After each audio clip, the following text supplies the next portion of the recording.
The Fourth Authority by Dr. Alon Giladi. Chapter B. What is the Fourth Authority? Applied Framework. A proposal for a new applied structure of the democratic liberal state. 1. General.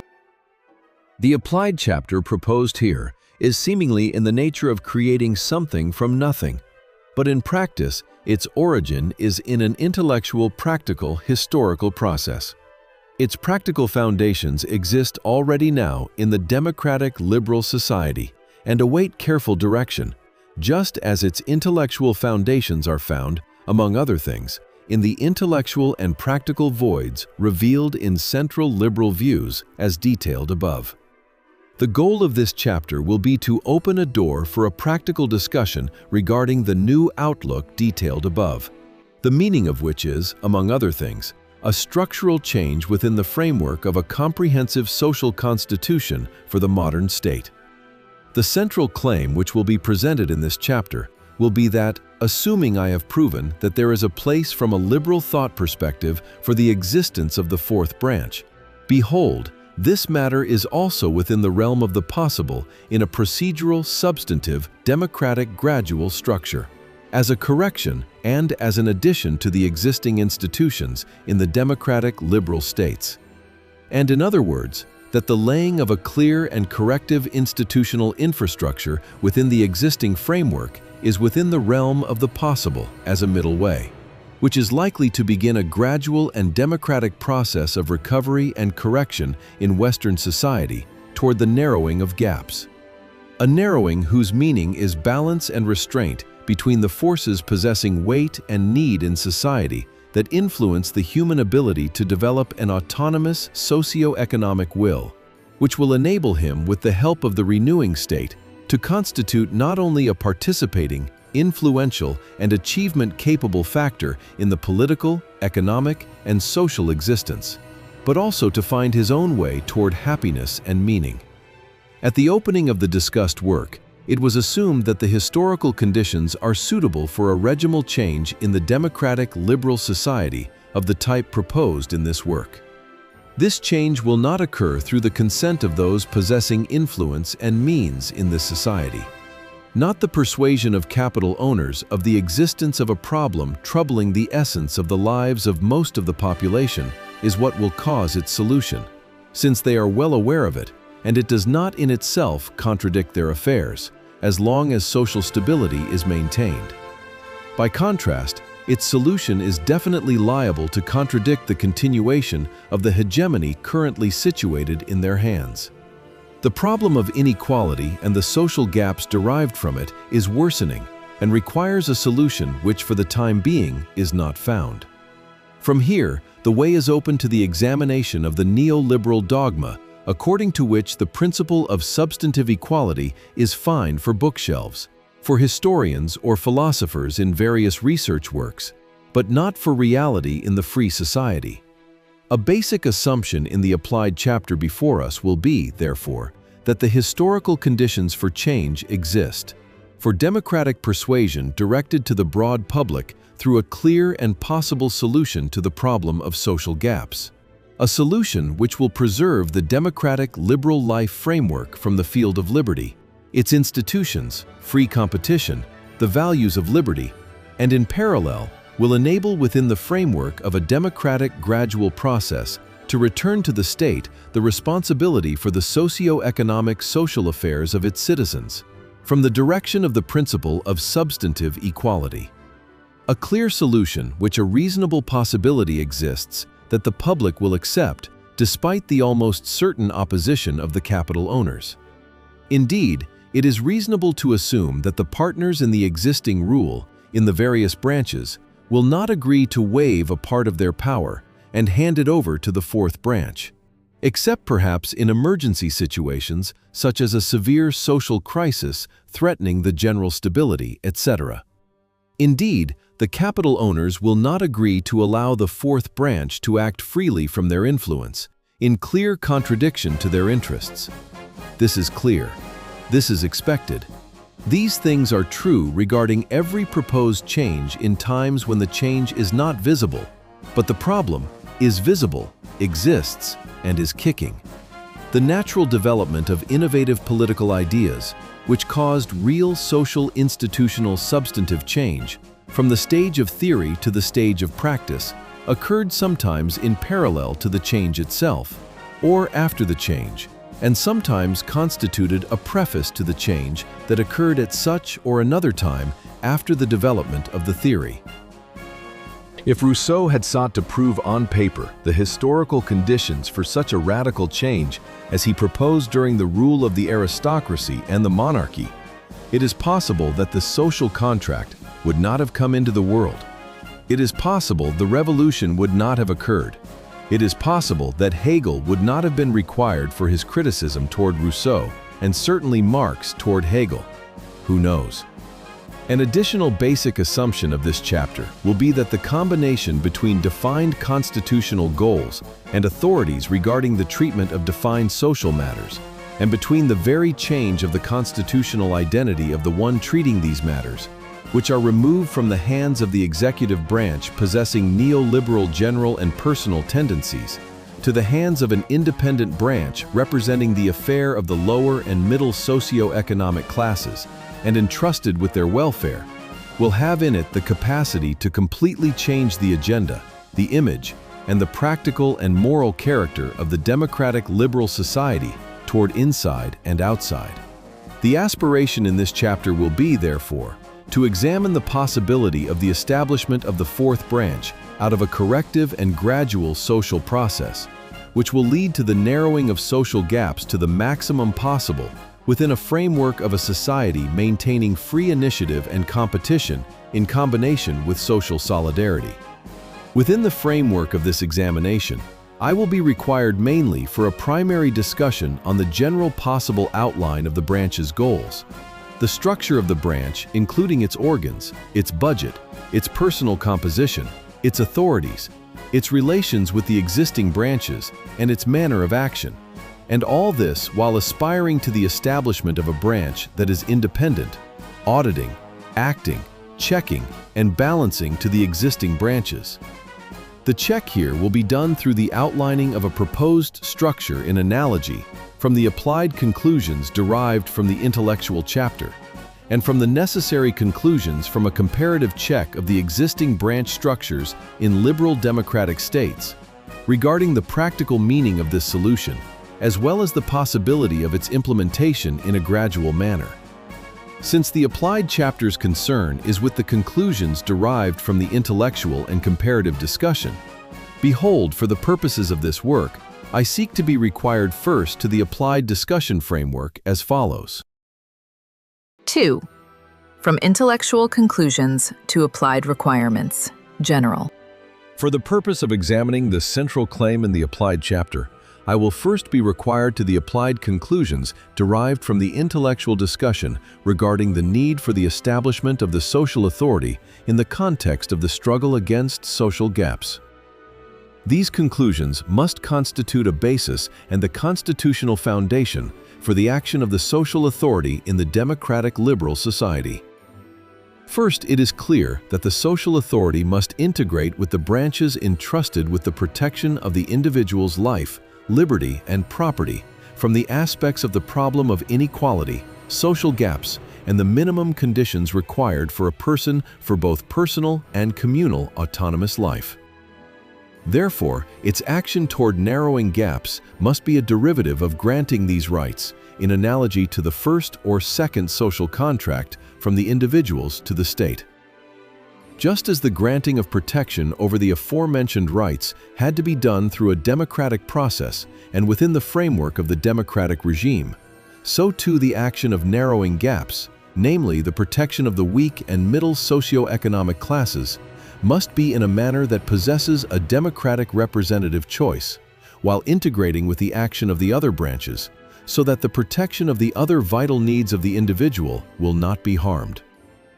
This action will be directed toward the existence of threshold conditions, as an artificial striving toward the state of nature from the aspects of property in the sense of providing a person with an equal opportunity to work his property according to his talent and energy for the purpose of maintaining personal and communal autonomous life as one. That is to say, not only a change in the conditions of property accumulation is required here, but mainly the provision of a material educational possibility for a person to do with his property in a free and possible manner according to his ability. The corrective protection of the individual's property will come simultaneously with the dissipation of the capital owner's control over state institutions and the injury created because of it to the possibility for real change in the status of the lower and middle socioeconomic layers.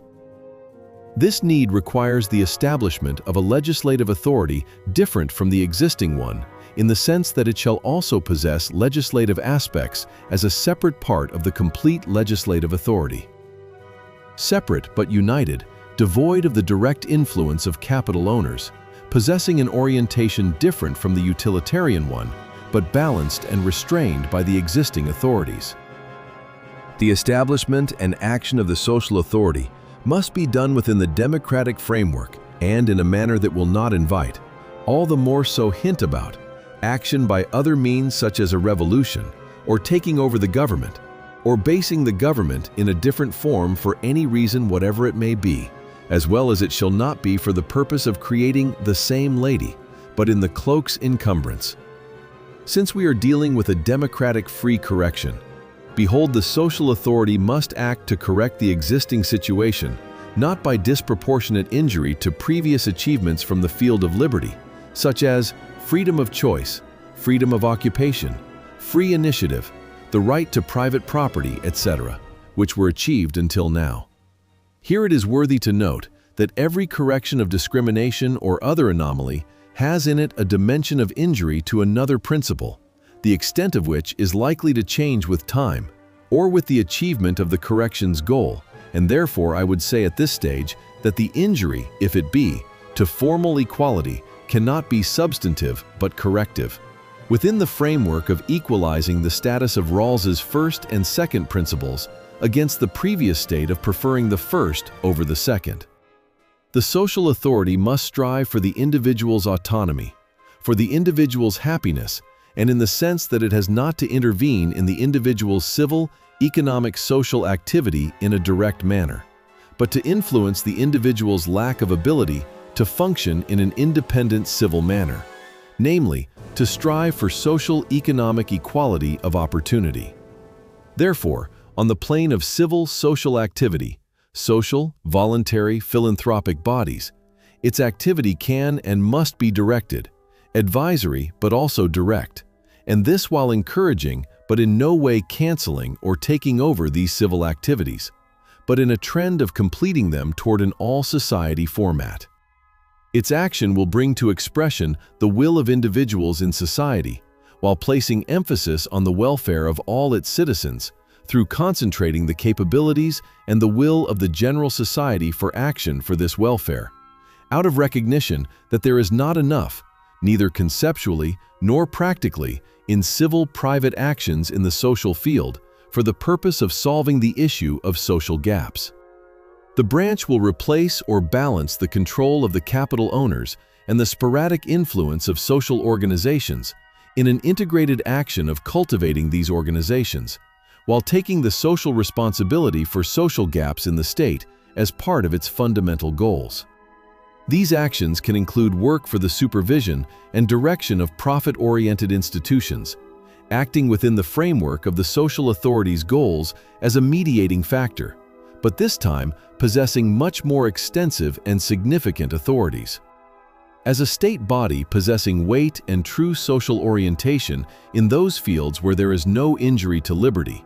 which will act with authority with and against all social bodies in an integrated, cultivating manner, directed toward encouragement, as distinguished from intervention and power struggles, both in local government, both in the society's voluntary and profit-oriented organizations, and through other direct and indirect institutions.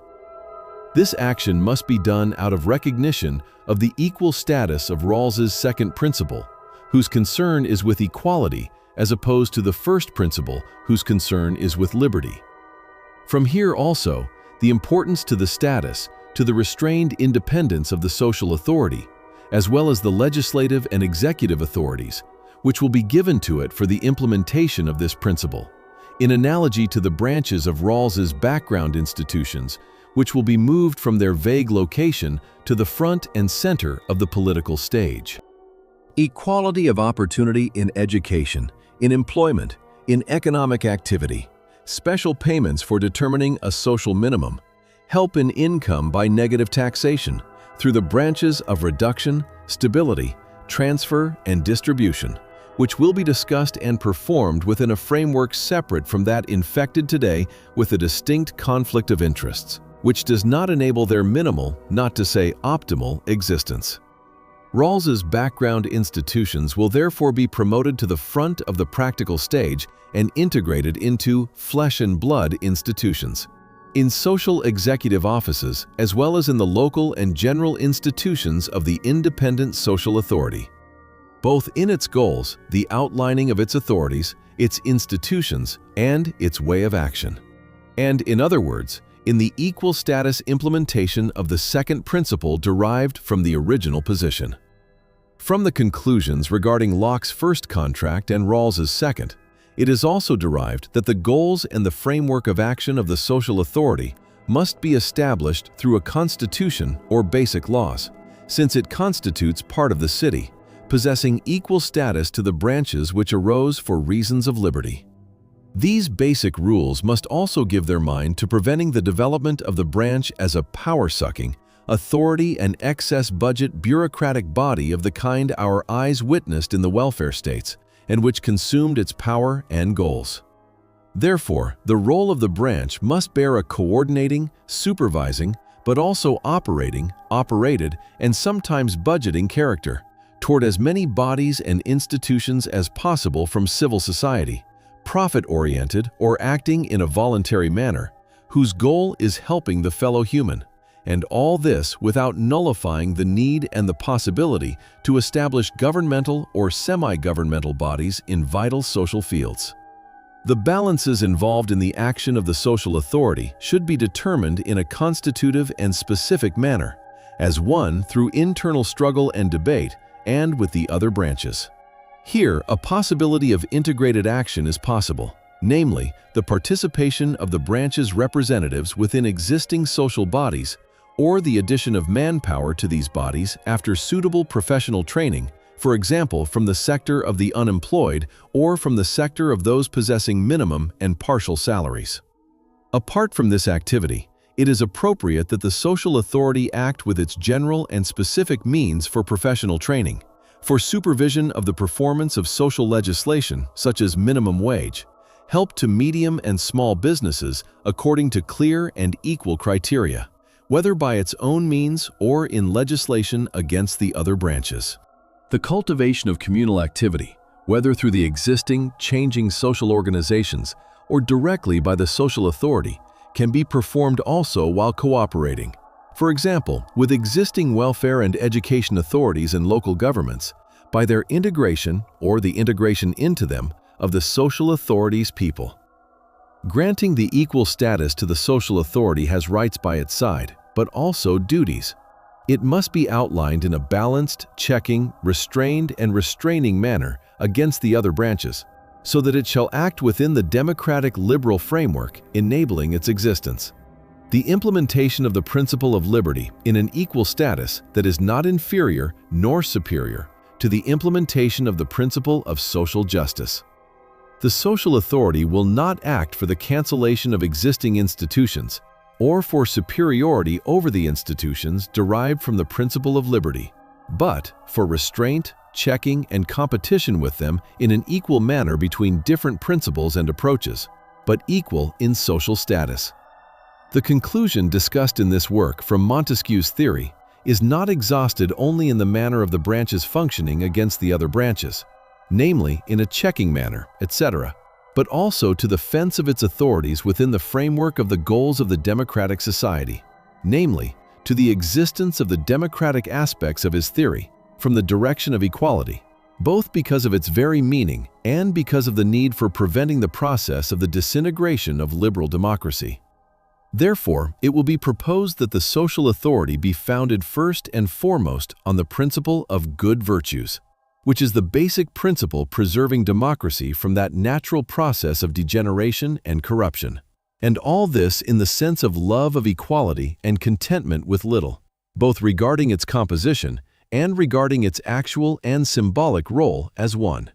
Both as to the process of electing its members, their remuneration, their behavior, and the realization of the branch's goals through its means and authorities, in an internal manner in its institutions toward the population to which its practical activity is dedicated, and in an external manner toward the other branches, toward society as a whole. The personal example which the people of the branch will be requested and obligated to project shall be of modesty, proportionality, politeness, absence of bias, and such like, and its rules will be put in writing both in a general constitutional manner and in a particular internal manner, for example, through suitable and clear ethics rules. The elected officials of the social authority and the office holders in it will be obligated in a constitutional, legal, and ethical manner to strict rules regarding connections with capital owners.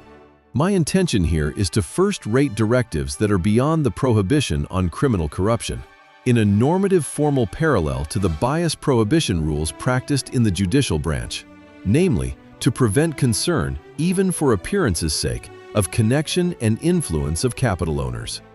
The behavior of the branch's people will be the external and practical way in which its general and particular messages will be expressed in the day-to-day contact between it and the citizens and the other branches.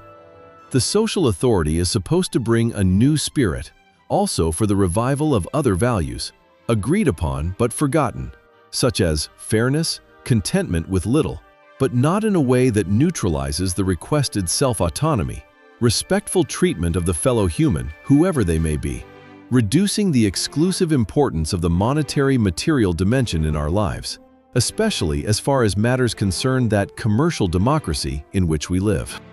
Beyond this, the social authority will act to open windows of equal opportunity, both by indirect means, such as professional training, or by direct means, such as investments in adjustment to its goals and/or development of initiated works,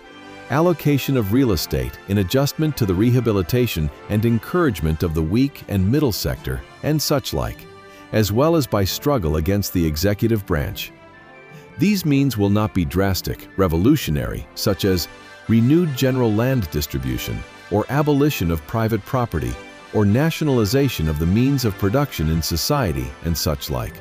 but gradual, corrective, built-in, adjusted to the results of the competition and the struggle against the executive branch in a complex reality different from those early days of the land of unlimited possibilities. The social authority must act in a corrective manner, but with authorities more extensive than those proposed by Rousseau, namely, not only a delaying power, but an active power, legislative and executive, restraining and restrained. This power, its source and authority will be from the people, from its wills, and not in a manner that is external to the city. From here that it will have the possibility in a constitutional, clear, regulated and balanced manner to act for the solution of the problem of lack of balance in society, which was created in a reality in which those bodies constituting the city enable the continued existence and intensification of social gaps in the democratic liberal society. The establishment of the social authority must take into account the danger of stagnation in the state's functioning, or the decentralization of its unity, namely, the violation of the harmony, if it exists, between the classical parts of the state, family, civil society, and state authorities, and it will act for the mending and healing of the rifts and tears revealed in this harmony due to the one-sided action of neoliberalism and its core social gaps. The role of the branch will not be reduced to the authorities it received, but as stated, will bear a competitive balancing character toward the other branches in a reciprocal manner. As such, a mechanism must be created for integrated work between the branches, which will enable supervision and protection of existing laws, both from the efficiency aspects represented by the representatives of the executive branch and from the equality aspects represented by the representatives of the social authority. This integrated supervision and protection ought to bear a systemic particular and comprehensive character, namely, beginning from the local authorities through the government ministries and ending with the legislative branch. Its competitive and corrective character within the constitutional limits will enable the branch to constitute that missing aspect in the violated harmony of the existing state, so that it can balance the influence of the civil society barons on society without harming the free functioning of civil society, as far as this does not exclusively serve their personal profit goals, but rather the needs of the majority of the population from the aspects of narrowing the gaps discussed in this work. This action must also cause the professionalization and internal development of the branch, as well as its influence on another internal development of the bodies subject to its protection and supervision, and which concern the aspects of narrowing the gaps as defined in this work. Neutralizing the decisive influence of capital owners both on the state institutions and on the action of civil society from these aspects must be done in a built-in constitutional legal manner, as well as through internal ethics rules, in a manner that will enable its historical, rational, free development within the framework of the state toward the direction that will serve its goals and will not deviate from them as happened to the existing legislative branch, according to the basic assumptions of this work. The fear regarding the intensification of the social authority can and should be accompanied not only by constitutional means, namely, the struggle against the other branches and the fence of authorities and goals, but also by internal means, namely, by outlining strict internal ethics rules which will stand overlapping with the branch's base. My intention is to the branch's action on the one hand as an institution whose base is clearly in social justice, and on the other hand as an institution aware of the expected dangers in accumulated power, and seeking to create preventive internal mechanisms which will center its activity toward its goals, integrated with the functioning of society as a whole. Beyond that, the social authority must act within an institutional framework which will not cause the state mechanism to grow in an unreasonable and impossible manner at the expense of the individual's rights and possibilities, in the sense that there shall be no path for the return of the state at the expense of the individual, but for another return with the individual, a middle way and not an extreme way. Therefore, the influence of the social authority on the civil economic society, the free market, must be indirect and not direct, namely, not an influence in the sense of old centralized planning that failed, but of pointed actions within a goal-oriented whole, which will have in them to benefit the capabilities of the individuals participating in them, and indirectly with the general economic activity through bringing more and more individuals into the work circle and the competition in more and more reasonable opportunity conditions. The branch must act in a manner that will not nullify the action of the free market and will not intervene within a centralized planning framework from above in its spontaneous action, but will enable a moderating, corrective, indirect influence toward the improvement of equal opportunity conditions and the autonomy of the individuals, which will enable the reduction of gaps with the free activity of the market simultaneously. Its influence must be in an integrated manner that is both elected and professional as one, toward the expansion of the possibilities given in the hand of the individual toward free competition and private initiative, while striving for a solution to the issue of social gaps as defined in this work, including the minimum conditions for life, possessing worthy autonomy and equal opportunity, both for the poor populations and for the middle class, as well as for the reduction of the checking power of capital owners from these aspects. This action must be integrated, competitive, and checking as one with and against the existing economic institutions, such as, for example, the central bank, the treasury, the representatives of capital owners, the banks, insurance companies, and more. The people of the branch will work in parallel in a particular professional manner with these institutions, and will propose social aspects to their action, and will bring to the elected and executive institutions of the social authority, in a manner both ongoing and coordinating as one, reports regarding the actions of the executive branch and the existing civil society, as well as theoretical and practical proposals for different action, whether integrated or other from the aspects of equality and social justice. These proposals will be examined and weighed by the branch's institutions toward decisions regarding direct or indirect action against the executive branch, and mainly against the population for whose sake the branch acts. The new spirit of the social authority will lead to conceptual fertilization also in the fields of the economic discipline, since from the time the state society acts in a built-in, integrated, and not one-sided manner from an economic, social, conceptual, and practical perspective as one, behold necessarily new theories, professionals, science, and management people, possessing original thought, will be required for the purpose of harnessing to that same fertilizing struggle between the branches. The intoxicating and addictive power of money and the aspiration to be counted among its followers through outlining utilitarian policy within the framework of state authorities will be checked, and the suitable ground will be prepared for another, different, and competing thought. Thus, through the procedural substantive change in the structure of the democratic liberal society and the built-in requirement for new solutions and ways toward full employment, narrowing of gaps, outlining of minimum conditions for true autonomous action of the citizens, a new social practical economic reality will be created. A reality in which the struggle between the desire to privatize every public institution and leave it as a ripe fruit in the hands of capital owners will be replaced by a desire for a suitable and built-in balance with the vital social fields, and will outline the way toward the happiness of the free initiating, competitive, and communal individual as one. 3. From a comparative framework to applied conclusions. After showing in the intellectual chapter that the claim regarding the need for the establishment of the social authority was not refuted, according to the basic assumptions of this work,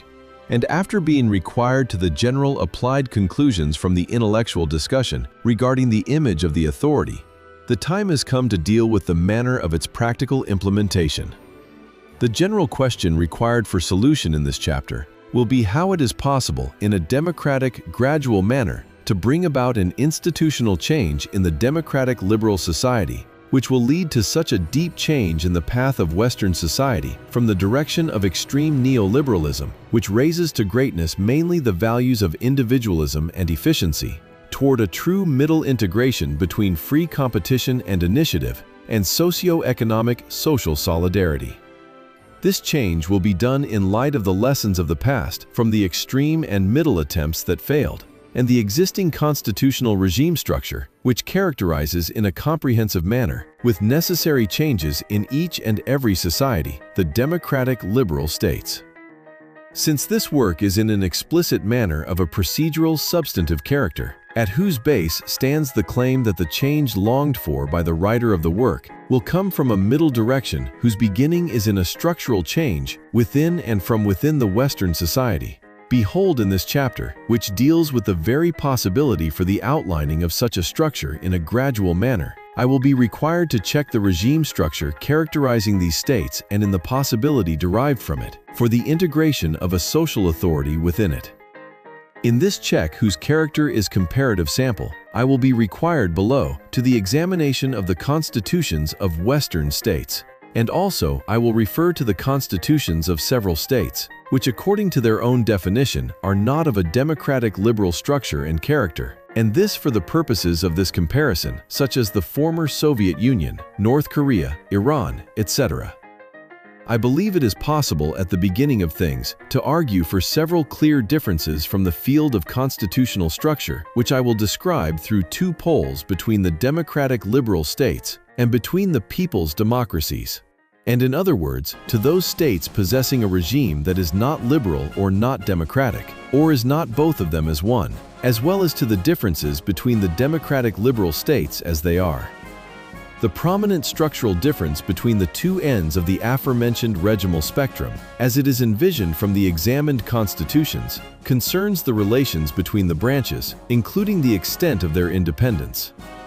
Had I sought to examine the tendency of the society whose constitution is being examined toward a people's or democratic liberal structure, out of observing their constitutions, I would be required for purposes of illustration to two ranges of checking, which for the purposes of this work, I will call them external and internal, beyond the basic difference between neoliberal democracy and a people's democracy possessing a centralized planned economy. The external compound deals with the structural aspects between the peoples and the liberal poles, while the internal deals with the structural differences between the liberal democracies themselves, between their poles, which will be called for this purpose liberal, namely possessing an emphasis on aspects of liberty and the absence of intervention on behalf of the state beyond its preservation, and democratic, namely possessing an emphasis on aspects of equality and the state's intervention for this purpose. The external compound. The most prominent general structural characteristic concerning the people's democracies in their extreme form is the absence of requirement for the principle of separation of powers, including a real restriction of their independence, if it exists at all. Here it is worthy to note that also in these states one can often see a basic structural division similar to that of the West, such as, for example, for a president or chairman or prime minister or a king standing at the head of the state, as well as at the head of the executive branch. For a parliament, usually composed of two houses, one special for the federal states or regions, and the second for the federal state as a whole, and for a judicial system possessing such or another structure. However, in these states, which usually explicitly define their regime as an antithesis to the democratic liberal regime, one can discern in a general manner one of two features: the subordination of the branches to the absolute authority of one of the organs, as well as the emphasis on the absence of their independence in relation to this subordination, or the existence of an additional organ to whose authority the entire system is subordinated in this or another way. The leader in Iran, the Religious Council in Pakistan, the People's Congress in China, the Communist Party in the former Soviet Union, the President in North Korea, and more. And all this for the purpose of implementing the basic goals of the Constitution. By contrast, in the democratic liberal states, which also usually define themselves in an explicit manner as such, and emphasize the aspects of the protection of liberty in its various shades, as well as formal equality, for the purpose of this discussion, before the law, in the right to vote, etc., in the sense of Rawls's first principle, or substantive equality, for the purpose of this matter, in the sense of the second principle to Rawls, namely, minimum conditions, constitutional social concern for equal opportunity, etc. There exists a general detailed reference concerning the flexible separation between the branches, creating reciprocal relations of checking and balancing between them, as well as reference to their relative independence, and particularly prominent is the absence of an external entity to whose authority the entire system is subordinated in such or another manner. Therefore, I would call the poles of the first compound in the structural context between the two extreme types of regimes as an external compound between maximum, flexible, separation between independent branches and an opposite pole of absence of separation and structural subordination between the branches. The external scale enables us to locate the states between the poles according to their constitutions, and thus to learn about trends characterizing the Western states as far as they move away from the end seemingly derived from the definition of their regimes. In all types of regimes examined, no branch of the type proposed in this work was found. The internal compound. The internal compound enables us to attend to the differences between the liberal democracies themselves in a more emphasized and prominent manner. Even if it is possible to assume that a certain marginal correlation exists between the findings of the internal and external compound in this regard, behold, the emphases and the diagnoses checked are fundamentally different since they are derived from parameters different from those of the external compound. Here I seek to examine the relationship between specific branches in these states, according to their hierarchy of dominance as distinguished from their independence, and, in other words, as far as matters concern this work, in the relationship between the executive branch and the legislative branch in terms of their authorities and their power envisioned from their formal, updated constitutions. As far as the authorities and power of one of the branches is greater, according to the research population before us in relation to another democratic liberal state, behold, that same regime will be located accordingly toward one of the poles of the internal compound. The ends of the compound will illustrate an extreme situation in which, for example, the executive branch possesses rights approaching symbolism, and on the other hand, from the opposite direction, where the legislative branch is weakened in an extreme form to the extent of mere symbolic existence. The poles of the compound move, therefore, between dominance of the executive branch and that of the legislative branch, and this out of an assumption that the classical basis of the democratic liberal society assumes the supremacy of the latter as representing the will of the people sovereign. My claim will be that a clear trend of dominance can be identified, leaning more and more toward the executive branch at the expense of the legislative branch in all Western states, and from here we find ourselves learning of a deviation from the traditional structural basic principle of the democratic regime, at least as clarified by the enlightened tradition of the rule of the people or its volitional rule, toward a framework whose dimensions are becoming more and more symbolic when in practice matters are different, as stated in the basic assumptions of this work.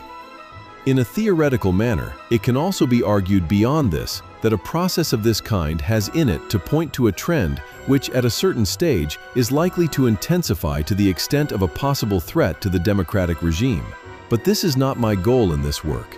It is enough for me to learn from this trend, if it exists, of a problem or a lack in the democratic Western structure, which constitutes an opening for an innovative and different reform of the type of the social authority. And in other words, that indeed there exists in the structure of the Western democratic society a problem as well as a reasonable possibility for democratic change, which is not revolutionary in an anti-democratic sense, but such which can and will be performed upon the existing structure. This claimed structural trend stands in one line with the assumptions of this work, according to which the democratic dimension in the neoliberal society is of a character leaning toward formal weakness, and by this, among other things, enables the class of capital owners to increase their already great influence in the corridors of government, whether through glorifying the liberal aspects of society that prepare the ground for their needs, or whether through their relations with the populations constituting the state's administration, whether in the public service or among the elected decision-makers. From a sample review of the Western constitutions, a clear picture emerges of a connection between the branches, which, even if on the declarative level, stands more or less in one scale with the structural principles of the enlightened democracy.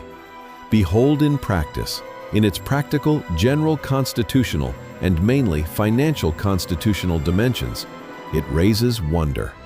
That it is not equal in balance, and even more than that, between the executive branch and the legislative branch.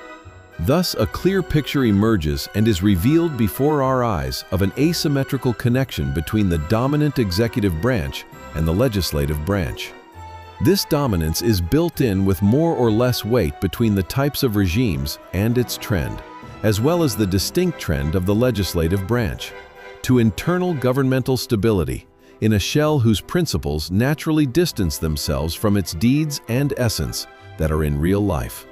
The power and authority of the executive branch, as the matters emerge from the constitutional directives regarding the legislative process in general, and the financial legislation in particular, and in a prominent manner, teach of an increasing until truly decisive dominance of the executive branch and a noticeable weakness on the constitutional face of the society's structure regarding the legislative branch.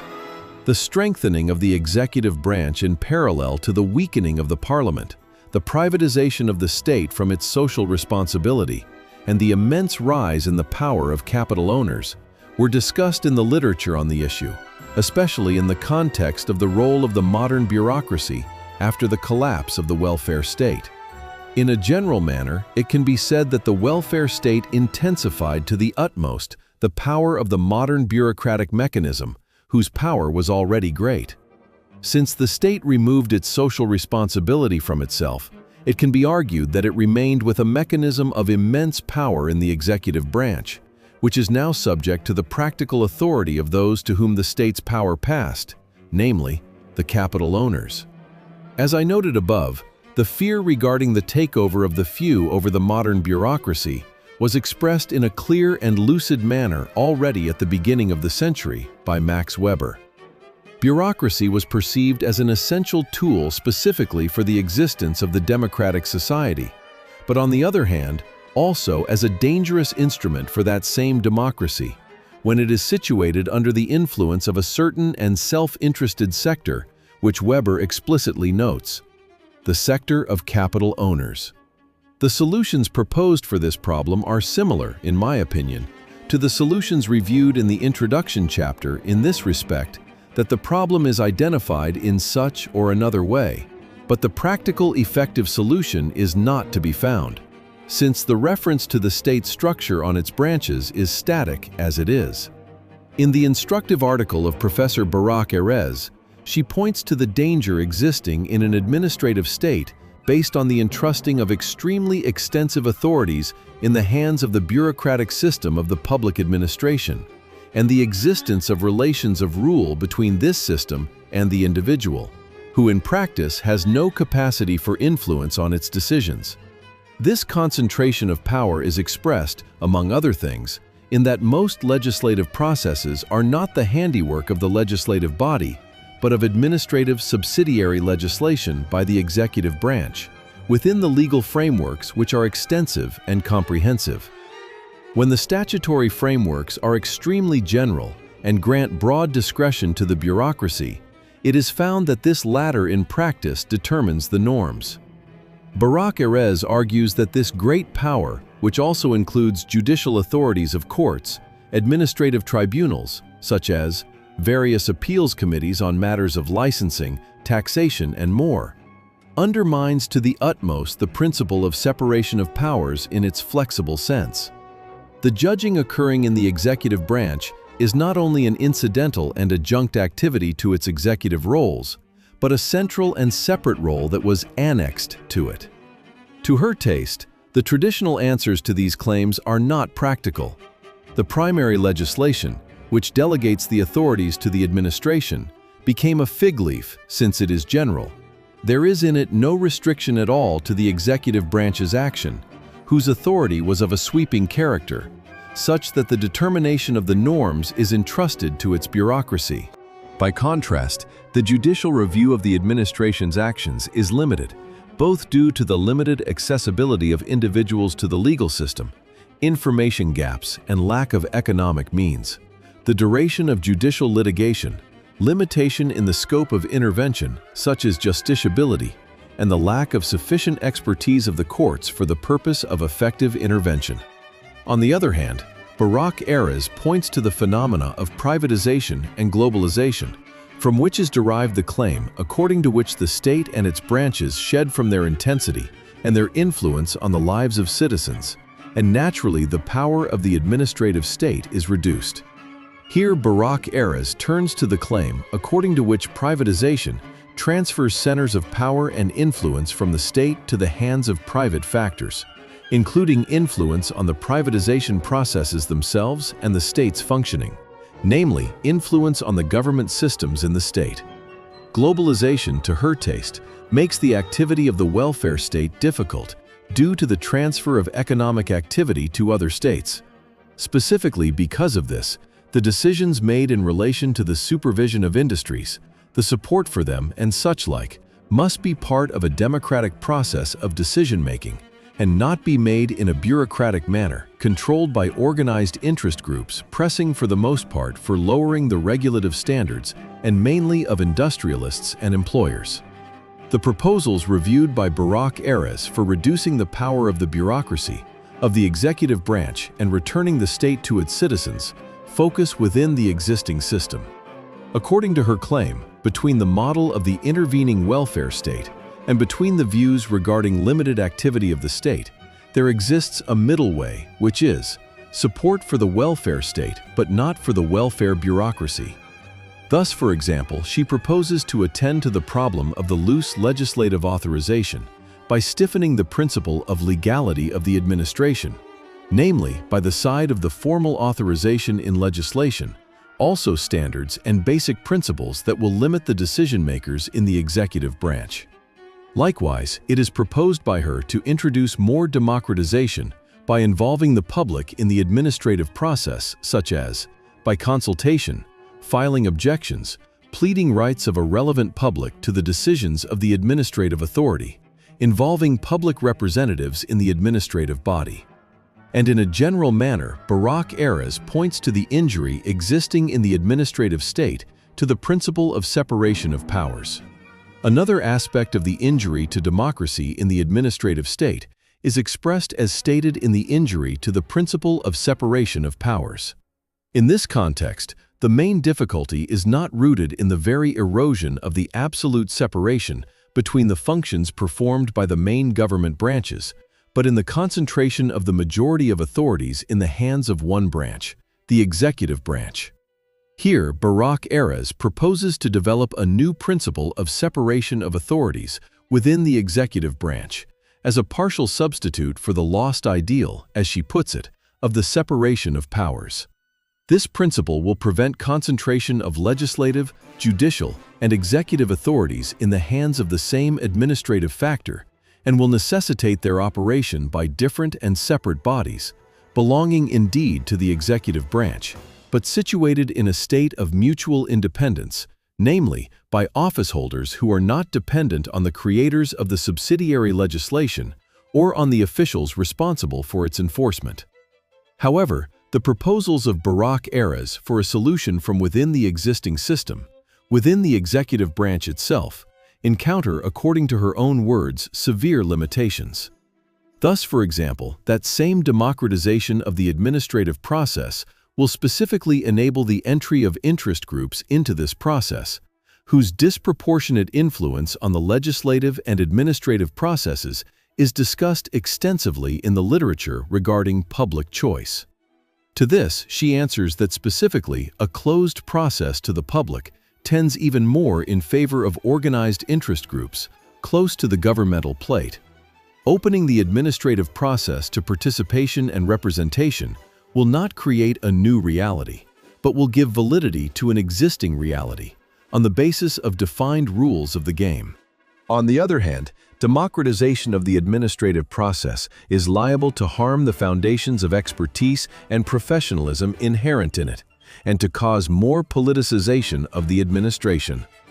This problem she seeks to overcome while characterizing part of the administrative actions as actions of expertise and a large part of them as representational. According to her, even if the administrative arena will be more democratic, it will be more restrained than the political arena. An additional claim is to the costs of opening the administrative process to the public, including turning it into a slow and expensive process, objections and hearing processes, which are liable to be utilized by influence groups for tactical management suitable to their needs, etc. Professor Barak Erez is aware of the problematic nature of these proposals and recognizes the warning words against reforms of this type from the utilitarian perspective. And with this to her taste, one should not return to despair from the chance for democracy in the substantive sense in the administrative state. She is aware of Professor Frug's position, according to which only strong interest groups have a real chance to realize the potential of participation in the bureaucratic process, and regarding all others, the promise is a fiction only, a formal matter. Ordinary citizens are not involved in processes of decision-making, since in practice they have no chance to influence them. But because of the formal decision for participation rights, they learn to attribute the blame for this to themselves. Therefore, according to his approach, the ways proposed until now for participation in the administrative process are only harmful in this sense that they sell illusions, and by this take from the citizens also the aspiration for a non-bureaucratic reality and the incentive to search for more radical solutions. In the opinion of Professor Barak Erez, this is a paralyzing despair that must be disputed. She agrees that the reform proposals will not create an ideal democratic reality. The participation will still be more available to some and less to others, etc. But the reforms are likely to assist in increasing public awareness of the processes of decision-making in the executive branch, and for preventing a state in which central distributive decisions are made by officials without public awareness and without legislative guidance. At the end of her article, Professor Barak Erez seeks to refer to the article of Professor Asa Kasher in that even if the contribution of the reforms will be expressed only in raising the democratic profile and no more, behold, we will be able to look back and not in anger, as a step toward blurring the traditional sorting that distinguishes between democracy and bureaucracy, while creating a new category of democratic administration. I believe that the end of the important words of Professor Frug should not teach of despair, but of striving for more radical solutions, others and perhaps parallel, at a constitutional general level, more than those proposed by Professor Barak Erez. As I noted above, the problem which the author discusses was identified in a lucid manner already by Max Weber. Nevertheless, his determination, according to which bureaucracy is an essential need of the modern society, especially the democratic one, is valid and existing. Laws are always general, and they always require subsidiary legislation which regulates the contact between the universal and the particular. Likewise, judicial authorities in certain fields within the executive branch are required by definition in the complex and complicated modern world. Weber notes with great wisdom that since a danger exists of a takeover by such or another sector over the bureaucracy, which is, as stated, essential for the functioning of the modern state, behold, the solution can be external to the bureaucratic mechanism, which is in itself essential, such as, for example, the strengthening of the parliament. It can be argued that all those solutions seeking to change the character of the bureaucracy and thereby to influence in a general manner the image of the state are seemingly doomed from a definitional perspective to failure, especially when that bureaucracy fell into the wrong hands, namely others than the hands of the people itself. Should the people lose its control over affairs, the people must return it to its hands. This matter will not be done through an action contrary to the essence of that same mechanism required for control in the modern state from within, which is liable to encumber it. All the more so, it will not neutralize the problem in question, which is the control of capital owners over affairs.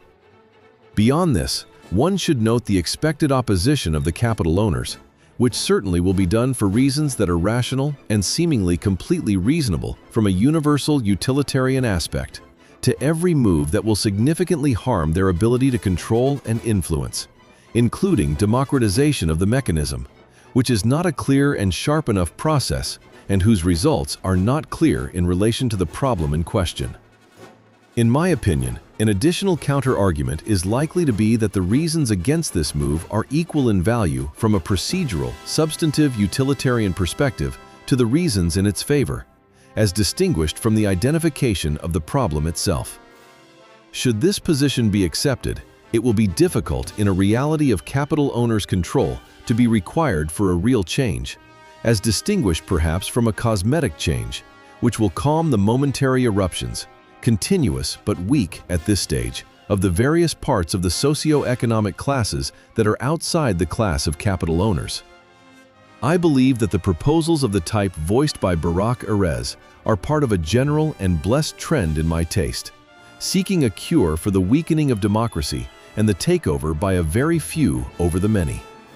However, as I noted in the introduction chapter, the attempts at substantive change from within the existing system, within the executive branch itself, even if they possess great importance regarding the trend as such, and perhaps as a certain step toward change, behold on the face of it, and also according to the instructive analysis of Barak Erez herself, they do not promise enough. It seems to me that there is a need for a solution other than going head-to-head against the existing powerful bureaucracy and the immense influence of the capital owners, who certainly are not interested in its further democratization and in the public's influence on various distributive decisions. The work before us seeks to avoid the dilemmas accompanying this type of reforms from within, which is seemingly doomed to failure in advance, at least from a perspective of a general, clear, and real solution. Specifically, the reference to the ideal of separation of powers as a lost ideal is that which points to despair. The recognition of the need in searching for solutions to the situation between the democratic state and the administrative state controlled by capital owners justifies a different requirement for the structure of the state itself. The very requirement for a solution within the executive branch itself, which seeks to attribute a certain process to several heads, whose personal preferences are also not clear, is problematic.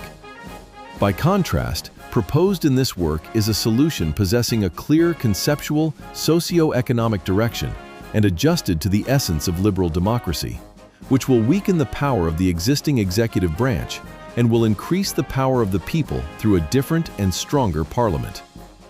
A solution which will separate in a constitutional manner between subjects for decision which exist entirely today in the executive branch, in a manner in which a clear conflict of interests exists.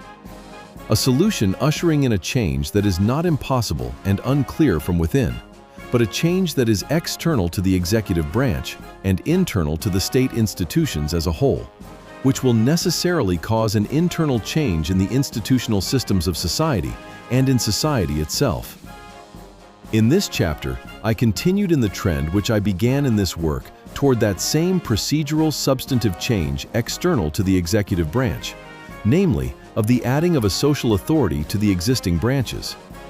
of a new structure which will rehabilitate that same lost ideal, as in the words of Barak Erez, of the separation of powers, of a structure which will enable the broad public a proper and possible representation against the immense and increasing power of the capital owners in the privatized state, which is weakening in terms of its social responsibility to its citizens. As I showed above, the problem of the excessive power of the executive branch, which is contrary to the principle of separation of powers, is substantive at the democratic liberal constitutional level, concerning the most central process from a socio-economic perspective, namely, of the allocation of resources in society. This control of a central governmental body, which for the most part is composed of individuals who were not elected, acting according to a certain economic dogma, and who possess personal desires within and after the public service, enables the sector controlling the bureaucratic mechanism to control also the socio-economic, neoliberal image of the democratic liberal state, in a manner contradicting its comprehensive basic essence. The change of the character of control over the budget, its determination and its allocation, is the starting point for the proposed structural change. That same lack, that same substantive defect in the image of the democratic liberal state, from which one must be required in a constitutional manner for the practical establishment of the social authority.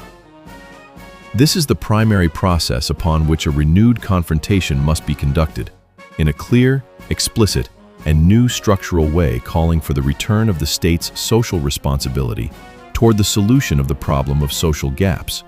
a problem accompanied by the weakening of the status and influence of the legislative body,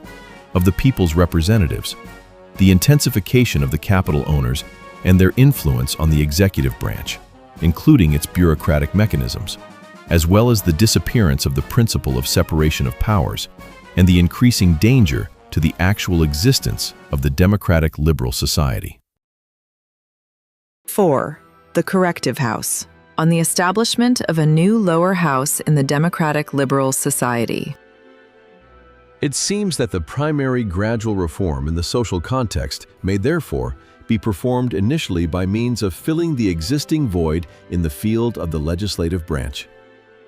This change can and must fill a complementary, stabilizing, corrective legislative role, as well as a starting point for executive correction.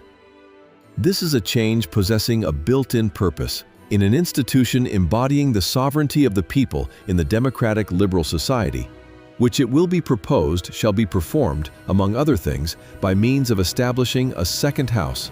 another, different from those existing today, alongside the Central House of Representatives in the Western parliamentary structure.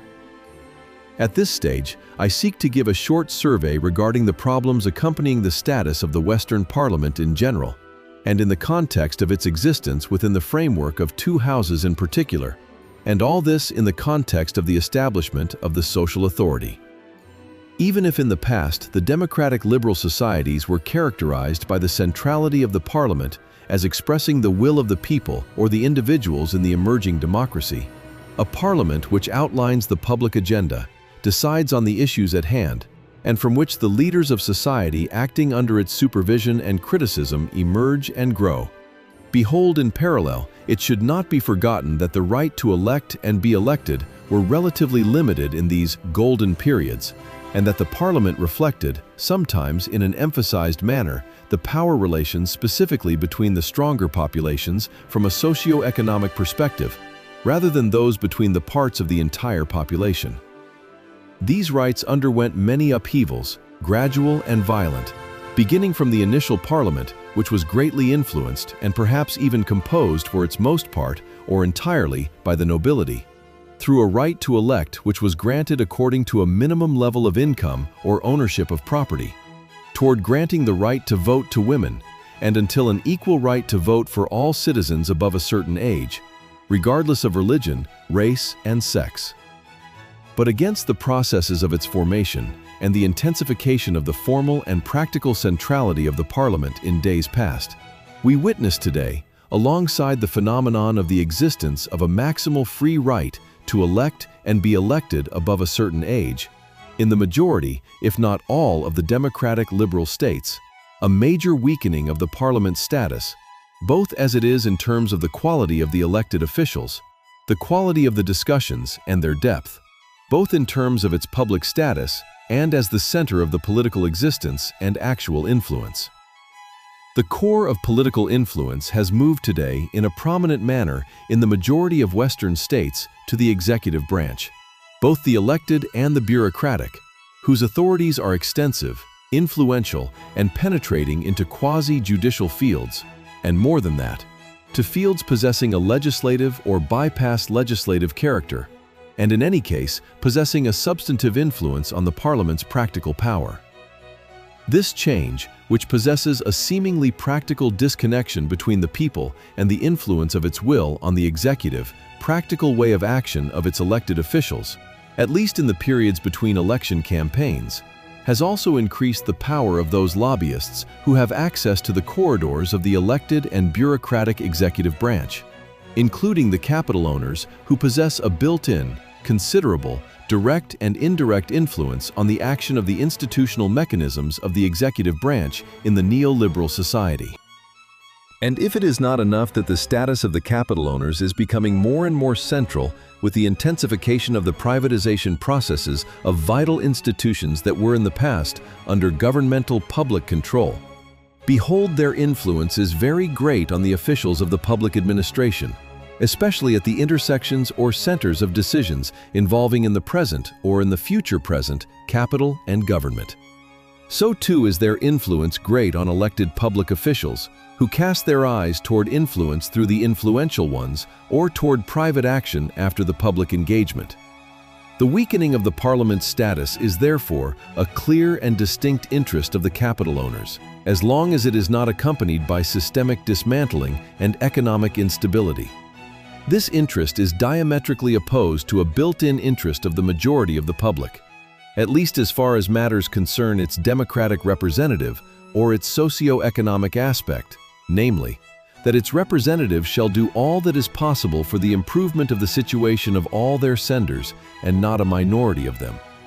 This matter of returning the practical sovereignty to all individuals and restraining or reducing the influence of the minority of capital owners on the political existence at the expense of the majority of the population is among the central affairs of the social authority, insofar as they possess a decisive influence on the issue of social gaps, for which the capital owners naturally are not among the supporters of its substantive solution, as distinguished from its artificial softening. A formal comparative review of the regime of the Western democracies shows that a non-negligible part of them is characterized by a split structure of the legislative branch. This structure, which was originally established on the basis of a requirement for a solution to early democratic needs such as regional or class representation, combined with needs for regimal stability, including the decentralization of local power centers, became anachronistic in the majority of societies in a more or less prominent manner. This because the goals for which this institutional division was designated disappeared or were greatly reduced in the modern era.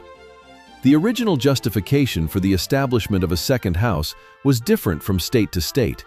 but one can discern in a general manner between two main groups of grounds for the division into two houses. The one, states in which the second house is a product of a federal or regional structure, Germany and the United States, for example. And the second, states in which the upper house is a remnant of the traditional ceremonial character of the state in days past, Britain, France. As opposed to the weakening of the status of the split parliament for integrated reasons of anachronism and the intensification of the executive branch, one can see a type of unease also in the smaller democratic liberal states, in which one house exists both due to its weakness against the other branches and due to the defects that have spread in it and in the executive branch derived from it and overshadowing its status, especially regarding the connection between capital and government. In a discussion which took place in the year 2002 between Israeli scholars and prominent politicians from the right and the left, the issue of the need for the establishment of a second house in Israel arose. It seems that alongside the feeling which characterized a significant part of the participants that there is a place to establish an additional parliamentary body which will audit, check, stabilize, and supervise the existing legislative body, and perhaps even elevate its symbolic and practical status as one, a question stood out regarding the manner of the applied performance of this change, and especially how it will be possible to avoid the establishment of a body to which all those governmental defects standing at the base of the desire to establish it will stick. The hesitation revolved, among other things, around the type of institution required for reform in the existing political system, in which phenomena of corruption will not be revealed, including improper influences of capital owners, which are the lot of the existing institution. Here, the possibility for the establishment of a constitutional court, or a supervisory house, or an auditor, or a house that will be elected on the basis of an orientation toward local government was examined, and even proposals for a link toward diaspora Jewry. But in my opinion, the perplexity or the inability to find a serious anchor for intellectual realization of the feeling of most participants in the discussion regarding the need for the establishment of a second house stemmed, among other things, from the absence of a solid conceptual basis for the establishment of a body of this kind. Besides the desire to intervene in the weakness of the legislative body, radiating also on the entire governmental existence. I doubt whether the desire to supervise or audit the existing legislative action can by itself constitute a ground for a significant change in the ways of government, not only because it will indeed be difficult for it by itself to cause the establishment of another body, which necessarily reduces to some extent the authorities of the existing ruling body, but also because the extra parliamentary pressures from those for whom the current situation is beneficial, such as, for example, the capital owners, in the absence of a sweeping democratic persuasion ground, are likely to override this initiative even before it is born. On the other hand, I believe that the social authority can certainly be the answer to that same missing anchor, since its goals and its starting point include not only a response to that same general will to check, or to restrain, or to balance, or to elevate the functioning of the existing branches, but there is in it also something additional, a will for finding a response to one of the most acute problems in Western society, if not the most acute among them. The problem of the lower and middle socioeconomic classes, the problem of the neglect of the principle of substantive equality in the democratic liberal society. This will, when it is integrated with action according to basic democratic enlightened principles, can constitute a democratic catalyst possessing significant weight against the pressures of the capital owners group, through which it will be possible to establish the social authority, and within its framework, a second house balancing and checking to the first house, which will be established out of coping with a cross-cutting and conceptual social problem, discussed in this work. A house which has a different and shared agenda from that of the existing executive and legislative branch, which is auditing and corrective to the former lower house, which will now be branded as an upper house. I would call this additional house for the purposes of this work, the corrective house. The need for the establishment of the corrective house, possessing lesser but partially independent and partially integrated legislative authorities against the upper house, the Assembly of Representatives, the Knesset, stems in an integrated conceptual manner between the principle of substantive equality and the practical derivative of its neglect,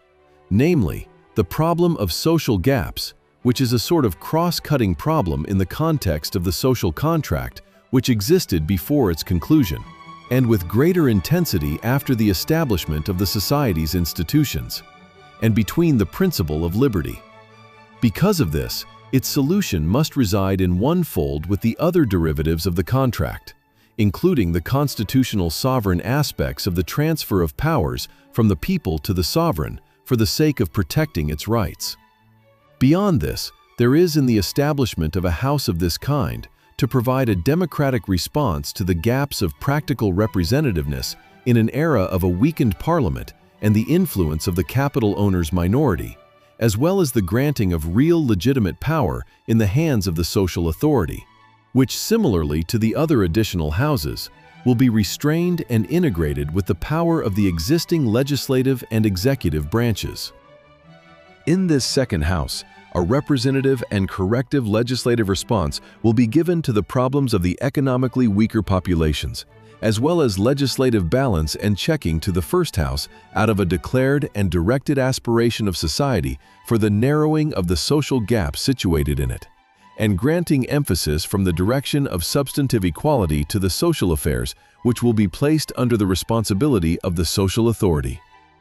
This response will receive practical content both in general constitutional direction and within the framework of the specific democratic determinations against a changing reality and different from state to state within the branch and in relations with the other branches.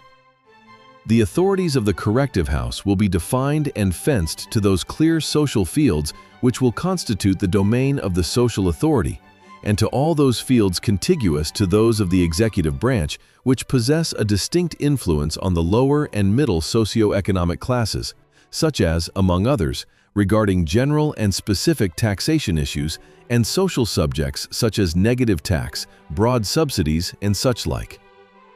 One of the substantive issues in the examination of the establishment of a second house of this type will certainly be the manner of election and being elected to this body. And all this, among other things, within the framework of a response to a serious claim likely to arise regarding the fear of the establishment of a body possessing the same problems of the current parliament with the addition of encumbrance, split, and waste of public resources. At this stage, it is worthy to be required to this issue by raising primary ideas which will be examined within the framework of the implementation of the social authority in each and every society. The character of the second house is a corrective character, in the nature of a solution to a problem at whose center stands socio-economic inequality required for correction. A primary comparative check reveals that the houses situated alongside the classical Assembly of Representatives, elected by the entire population, are characterized by a manner of election reflecting those same needs for whose sake they arose. And from here, they do not reflect as they are the representation of the entire population. Thus, for example, the English House of Lords as an extreme example from the opposite direction to our matter, thus the French Senate as an example combining consideration in affairs of old nobility and local districts, and thus the German Bundesrat and the American Senate in all that concerns the needs of the federal states.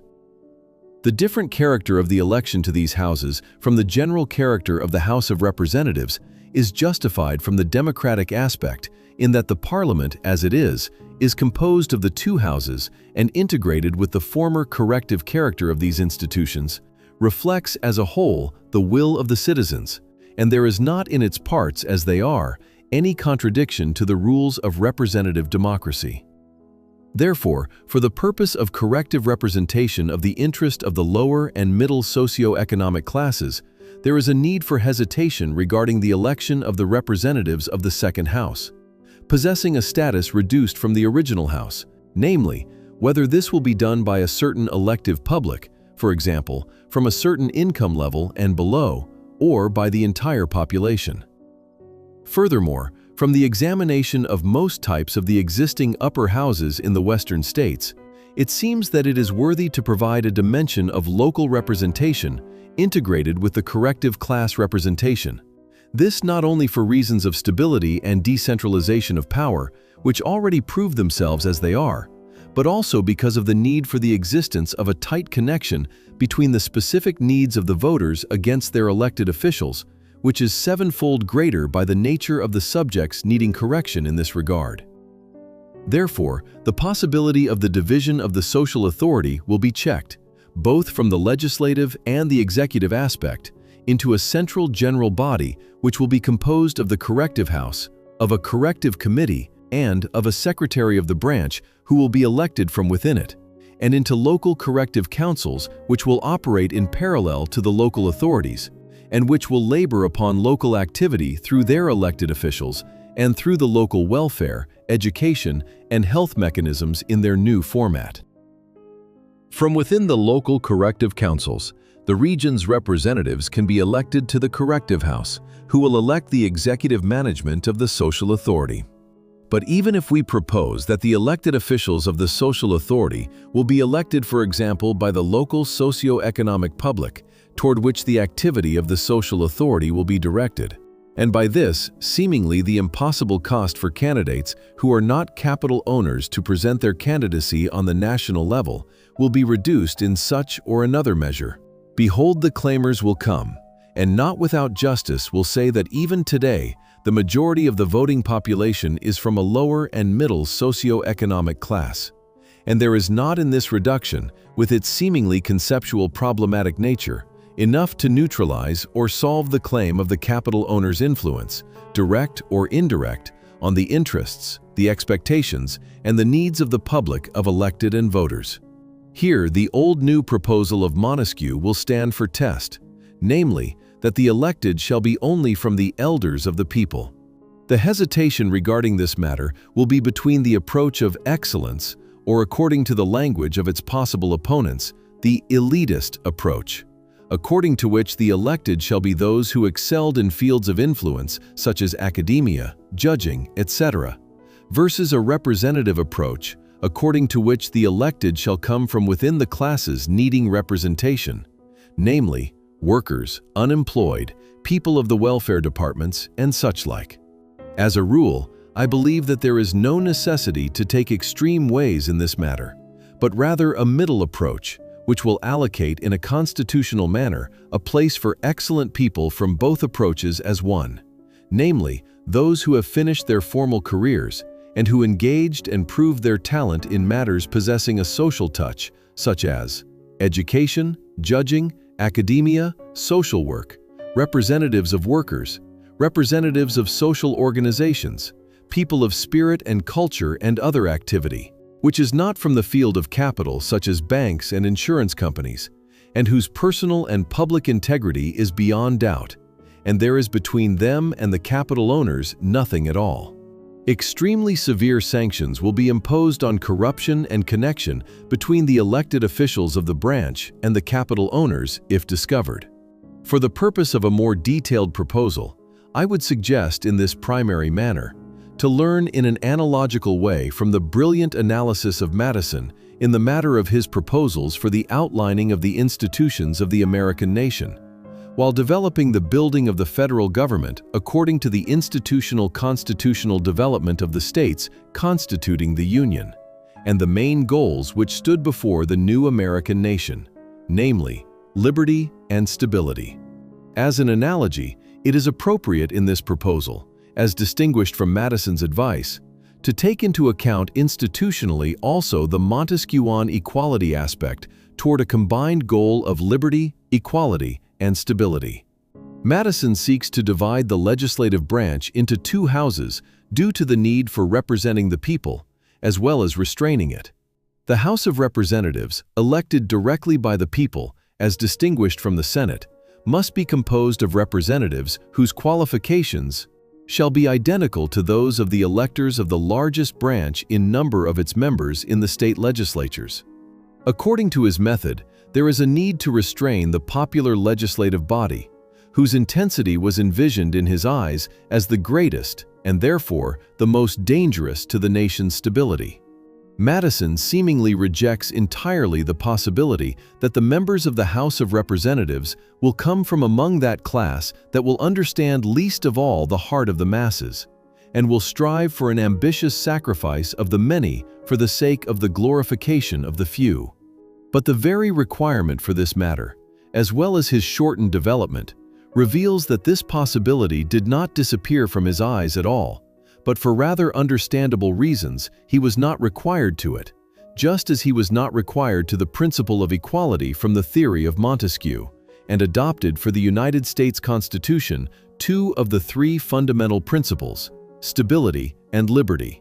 This objection is the strangest, even though it is directed against a pseudo-oligarchy. From its essence, it harms the very roots of the Republican government.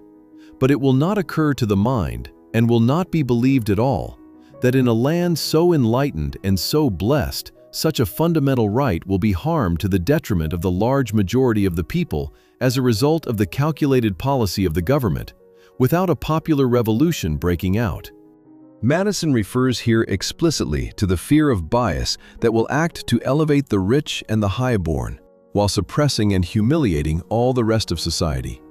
He refers to two main classes, landowners and merchants, and argues that according to the different composition between the states, the chance that this will happen in the Union is lower than that it would happen in the states themselves, where in each one there is an advantage to such or another class.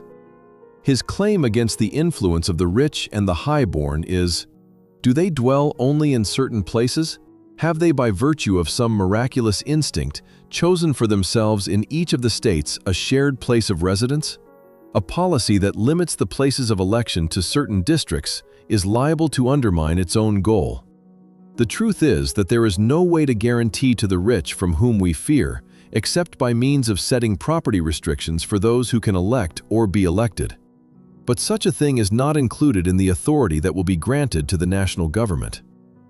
Amidst wonderings, Madison asks himself how it is possible to find wise rulers who will discern between the good of the entire society and will possess virtuous qualities which will obligate them to labor upon this good and to take the efficient precautionary measures for the preservation of these virtuous qualities. This goal, like the rest of his goals, will be achieved according to him by means of suitable institutional tools, such as, for example, the splitting of the legislative branch into a popular house and a house possessing a more stable, perhaps more aristocratic, dimension. No less interesting is Madison's analysis regarding the establishment of the Senate. Here, he recommends that the candidate's qualifications be a more mature age, 30 versus 25, a longer period of citizenship, 9 versus 7, and more stability in the duration of the term, every 6 years versus 2 years in the House of Representatives.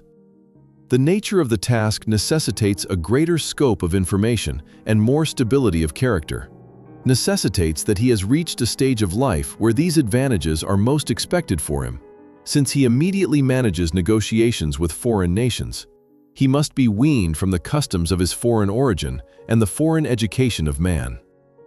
Madison recommends that the senator be appointed by the legislature of the national state, and by this will grant to the local governments a role in the design of the federal government, amidst equality of representation between all the states, large and small alike, for the purpose of merging principles of stability of the House of Representatives and equality between the states in the Republic, which possesses a character that is a bit national and a bit federal.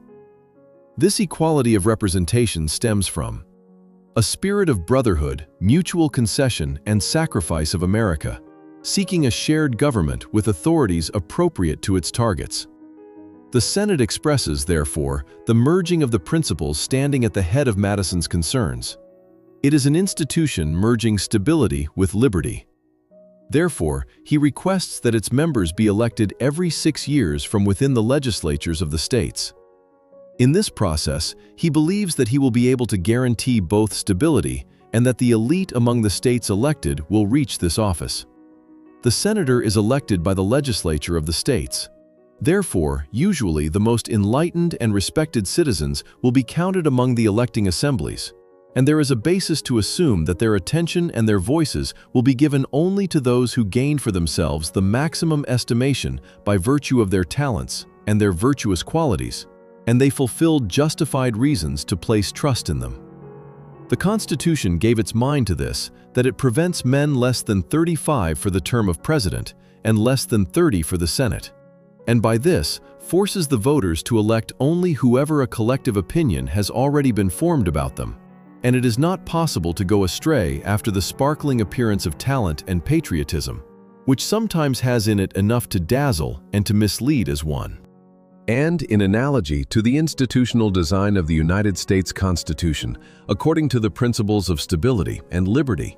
it is worthy to be required to our matter, and to integrate together with these principles within the framework of the institutional correction, also the principle of equality. As I showed above, the legislature in its current state is situated at a low point. Its formal power is as great as it was, but in practice, its action in the majority of Western states is extremely weak, sometimes symbolic, especially in budget issues, which are, of course, most substantive, especially regarding the social structure. Furthermore, according to the basic assumptions of this work, also, the legislature, as well as the executive branch, are subject to most severe influences of that same socio-economic class, which Madison seemingly did not believe could be possible, and did not want to create mechanisms for the prevention of a process of this type, which was reviewed extensively by his conceptual teacher and master, Montesquieu. In this state of affairs, and for the purpose of an institutional integration of those same stability and liberty together with equality, it seems to me, according to an analogy to Madison's proposals, that it is worthy that the corrective house be elected every 6 years for the purpose of outlining stability with professionalism, but this time from an opposite direction to that of Madison, from the classes required of help and correction. This house will engage in all those welfare and social matters, education, health, relief, professional training, subsidization, etc., concerning the question of the social gap, and the lower and middle socio-economic classes, as will be outlined in the corrected Constitution,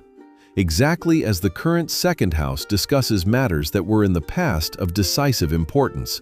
namely, a restrained but representative existence of the various local states. As will be clarified later, and as, by the way, is practiced today in states where a split exists between the houses in the legislative branch, behold in all the contiguous fields, such as, for example, budget matters that are not regulated in the corrected Constitution, a shared mechanism for the regulation of disputes and determination between the houses will be set. In any case, that same phenomenon of accepting exclusive bills by the executive branch, and their approval without an alternative and without discussion, and a possibility of a truly different determination, especially in the discussed social field, will disappear from the democratic liberal world. Each and every society, each and every state, will implement the specific structural character of the corrective house, as well as of the social authority in general, in adjustment to its special structure. Thus, for example, where 2 houses exist, a reform in the upper house will be weighed, and its turning from a regional focus to a regional social focus, or a possibility for the establishment of a 3rd house out of representation for the 3 required principles as detailed above. Or, in states where one and only house exists, a adjusted split, but this time to regional social representation, etc. Likewise, it is appropriate that the members of the corrective house be of the highest personal rank from the aspects of integrity, knowledge, and wisdom, as well as devoid of any connection of interest and of dependence on the class of capital owners. Thus, beyond the essence of their role as it is, with its goals and its institutional character, which will cause an action different from that practiced today in a conflict of interests within the branches, the members of the new house will act in practice and also in appearance with a necessary discretion for the benefit of the matters subject to this proposal. Therefore, it is appropriate that the age of the members of the corrective house be limited to an age combining respectability, experience, integrity, and proven achievement in the relevant fields, namely welfare, judging, education, etc. Therefore, in the spirit of Montesquieu's proposal, it is proposed that the members of the corrective house be above the age of 60. Likewise, it is proposed that their election shall be from within local councils of the social authority, which will be elected as they are by all the citizens, since it seems to me that it is not possible to limit both in practice and in a conceptual manner the status of the voters, as distinguished from the required qualifications of the elected. The voice of the capital owners and their followers will indeed be identical to that of the other voters, but their unlimited influence in the general elections will be uprooted from the source in all that concerns the social authority.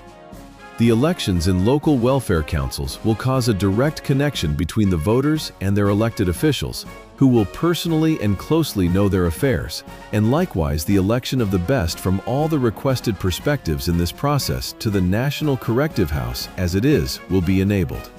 It is proposed that the number of the members of the Corrective House be identical or similar to that of the members of the existing House of Representatives, and this in order to express the society's will for a social authority of equal status, possessing authority against the other branches. The need for correcting the social ills stemming from the neglect of the principle of equality in democracy necessitates a respectable corrective house, of equal status, whose members are people of value of the first rank.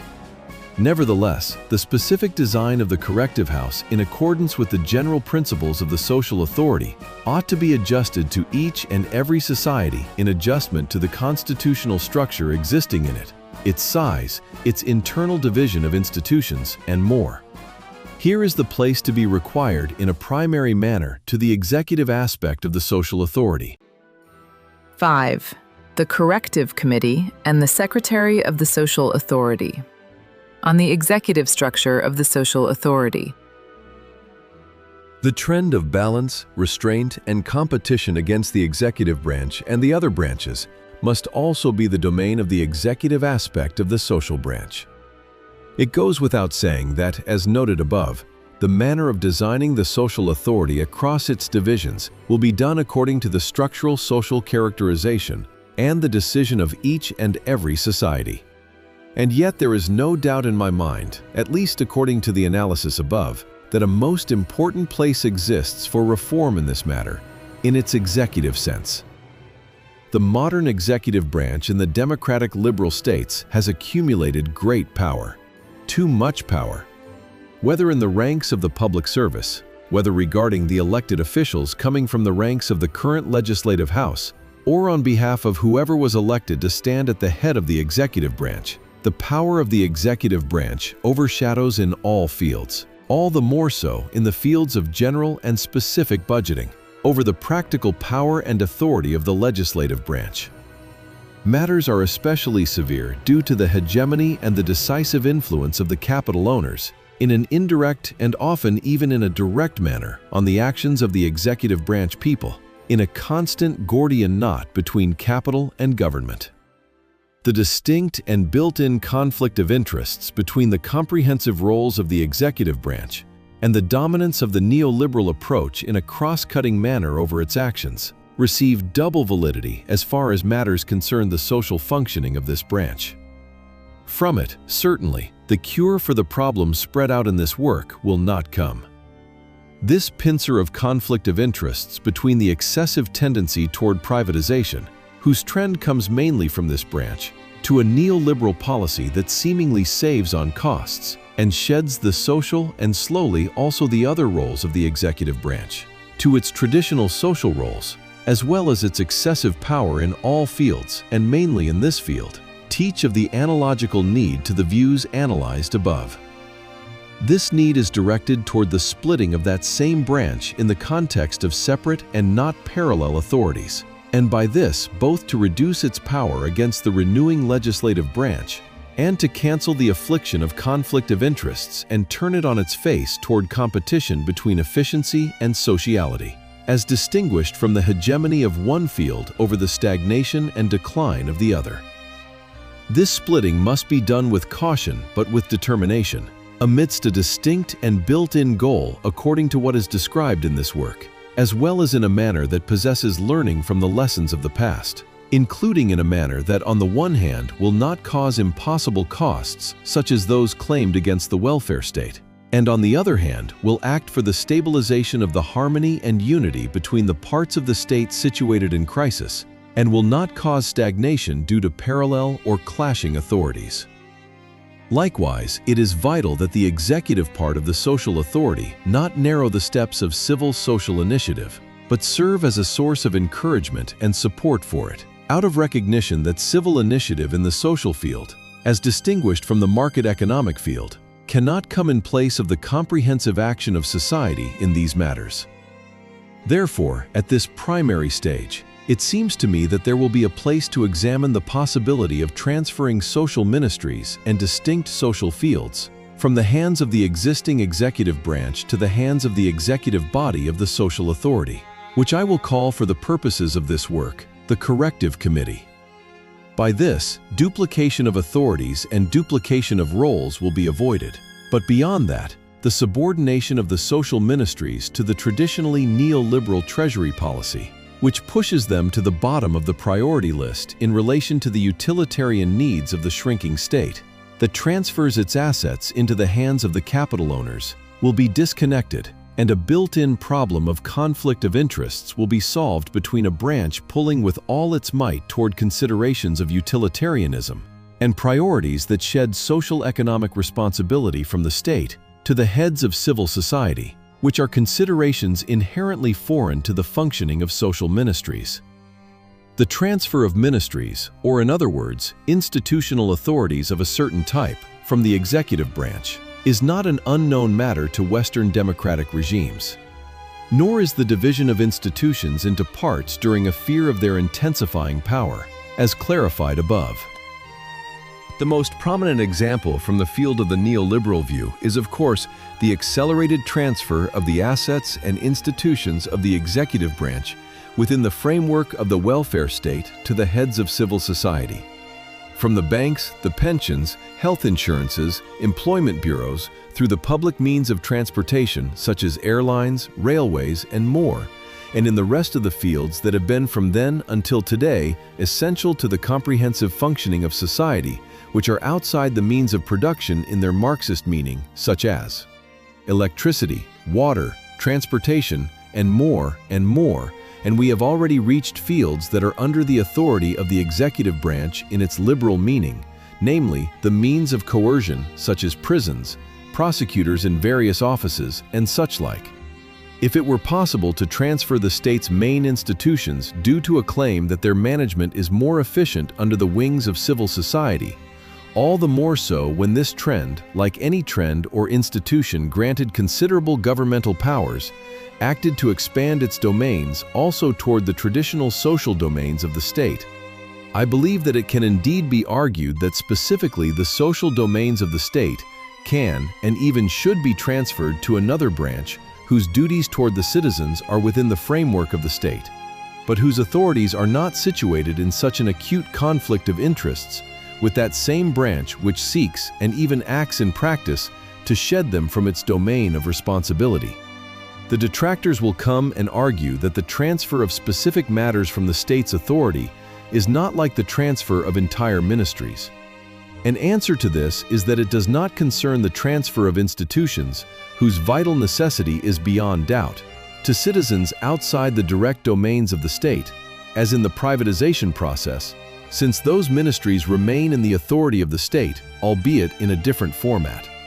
Furthermore, regarding this matter of transferring entire ministries or entire fields that are not the business affairs of the state, precedents also exist, even if we know them in a manner different from that proposed here, and their basis is in an aspiration for regimal stability integrated with liberty or with utility of a different type, regional, federal, national, etc., which answers certain social needs in that period when they were founded. We too discuss the institutional satisfaction of vital social needs, but of another type, suitable for the problems characterizing our period. In institutions of another type, new, no less exciting, and perhaps more so, of an aspiration for stability that is modern, harmonious, moral, value-based, social, and egalitarian-free as one. These social ministries and fields will stand within the framework of the social authority at the head of its priorities and its action within the framework of a different built-in reference that gives emphasis to the needs of the principle of equality and the narrowing of gaps, stemming from its neglect, as distinguished from the needs of efficiency and reduction. These ministries, in their new format, will pass under the rod of the executive branch's criticism within the framework of the mechanisms of balance, checking, and competition between the branches. A possible criticism of this proposal is likely to be from the direction of the state's unity. Removing ministries from the domain of responsibility of the General Treasury Office is likely to be perceived by critics as a proven recipe for budgetary lawlessness and for a significant erosion in the government's ability to govern. To this, it is worthy to answer first that the Treasury will still be entrusted with the proposal of the comprehensive budget within the framework of the state's possibilities, and its approval will be done similarly to what is practiced between parliaments where two houses exist, but through consultation and agreement with the corrective house on a social basis. The influence and determination of the executive branch regarding social matters in the general budget subject to the action of the social authority, as well as the manner of its particular distribution, will be changed from the foundation. Here it is worthy to add and note that there already exist considerable governmental systems in which the Treasury has no real and direct ability for intervention in their budgets. For example, the adjudication system as distinguished from the legal system, namely, through an accountant on behalf of the Treasury Office who sits in them and decides as the Treasury Office wills to where and when the budgets will be directed or requests will be transferred to the table of the Finance Committee, all the more so during a budgetary lack in such or another ministerial branch, because of which there is a need to mobilize a budget from another branch, mainly regarding problems that are within the framework of the comprehensive budget. Furthermore, the disconnection of the Treasury's ability and duty to control the social framework budget, determined in a relative constitutional manner, all the more so in the internal budgetary mobilization during the ongoing annual activity and the transfer of responsibility for this to another branch, do not nullify the Treasury's ability and duty to give its mind within the framework of checks and balances to efficiency problems in the social authority if they occur. And to this I have already been required previously and will be required in the continuation. One of the basic assumptions of this work is that the executive branch today possesses a distinct and built-in tendency, due to the influence of the capital owners and the dominant neoliberal doctrine, toward the implementation of neoliberal principles including the reduction of the state to a minimum, not only in the economic business field, but also in distinct social matters such as welfare, education, health, and employment, while placing its central role on violence, internal and external, and the efficiency that enables a free market in all fields of society. This tendency necessarily causes an action possessing a utilitarian emphasis, both in the cross-cutting aspects between the prime ministers and treasury offices and the social ministries, and in the determination of policy and allocation of resources in the social ministries themselves, in which, according to the claim in this work, a fundamentally different approach is required.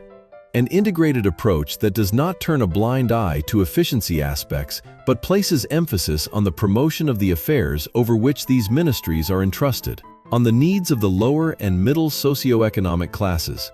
The central and practical claim in this work is that a procedural substantive change of the type proposed, in itself, will have in it, upon its practical developments, which will be derived from the different ways in the various democratic liberal societies in which it will be implemented, to significantly and possibly even dramatically change the image of society regarding its treatment of the problems of substantive equality within its domains, not to mention other fields, cultural and solidary as one.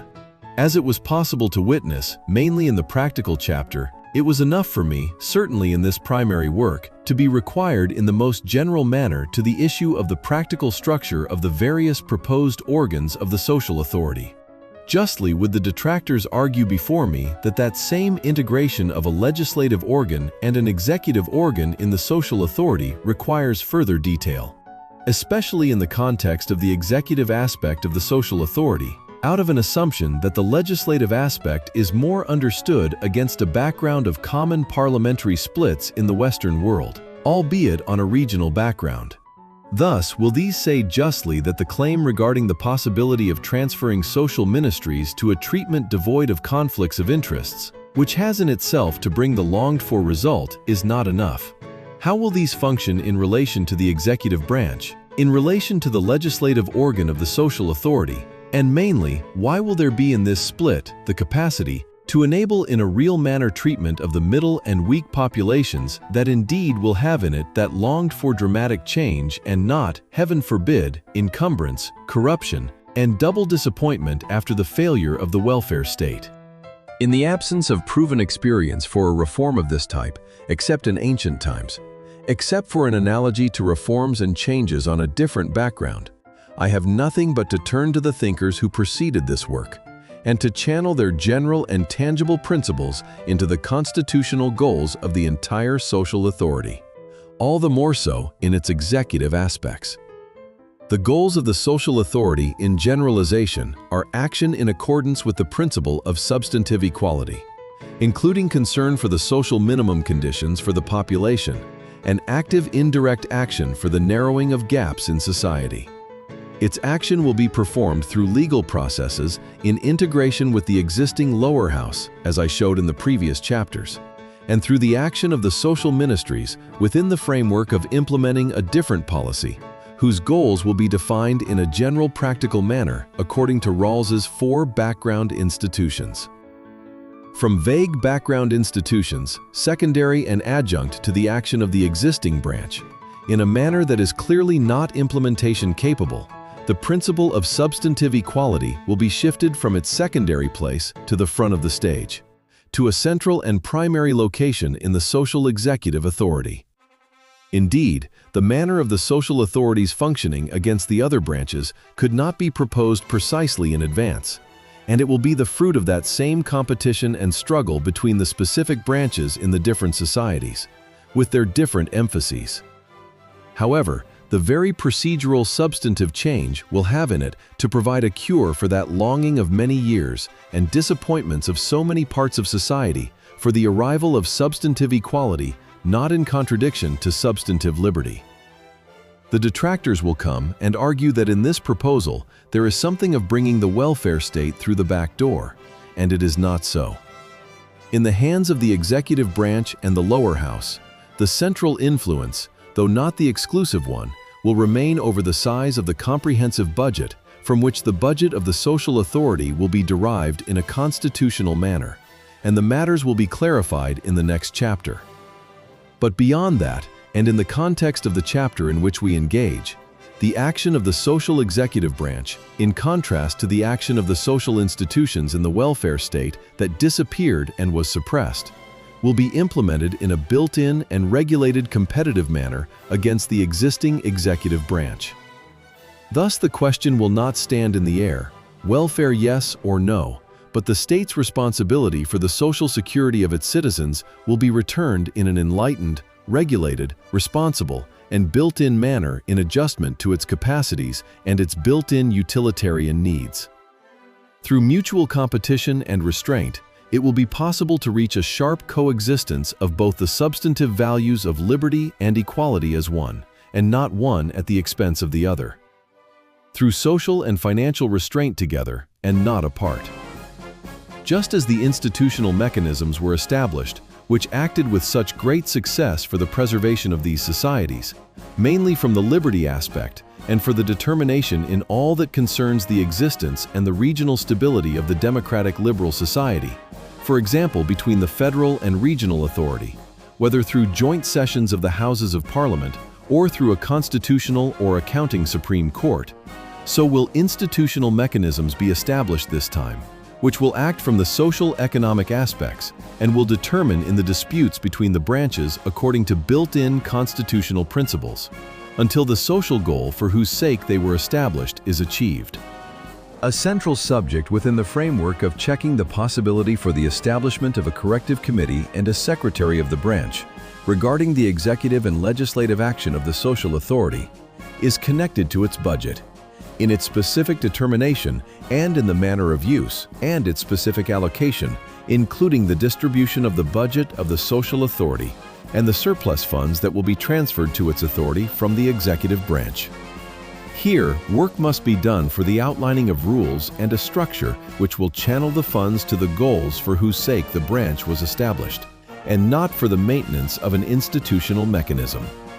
Within the framework of this outlining, and according to the lessons from the intellectual chapter, it is appropriate that the executive mechanism of the branch be reduced as much as possible in a constitutional manner, and whose expenses, including the salaries, shall be subject to supervision, not only internal in the branch itself, but also by the other branches, as authorities parallel to the authority of the social authority for supervision toward the other branches,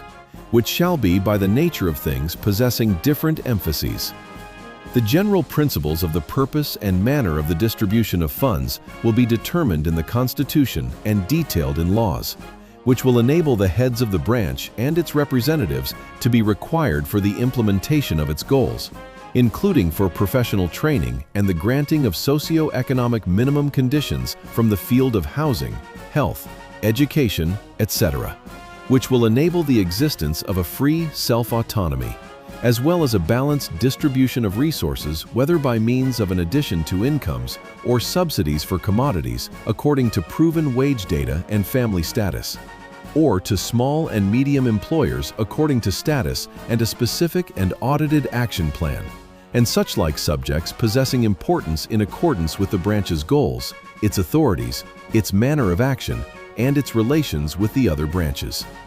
From all the aforementioned, it is clear that even if the social authority shall possess a unique legislative authority and a clear executive authority, which in a theoretical general manner it can be assumed that its integration with the other branches is possible, behold, these authorities of its will be empty of content if the control over the resources concerning them remains in the hands of the other branches alone.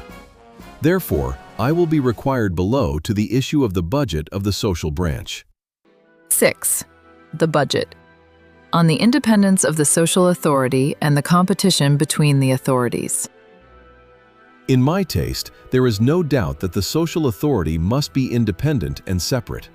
This independence must integrate with the existing mechanism in a complementary manner, which will not cause stagnation or social instability. For this purpose, it is appropriate that the social authority have a fixed constitutional budget and possibly also a variable budget.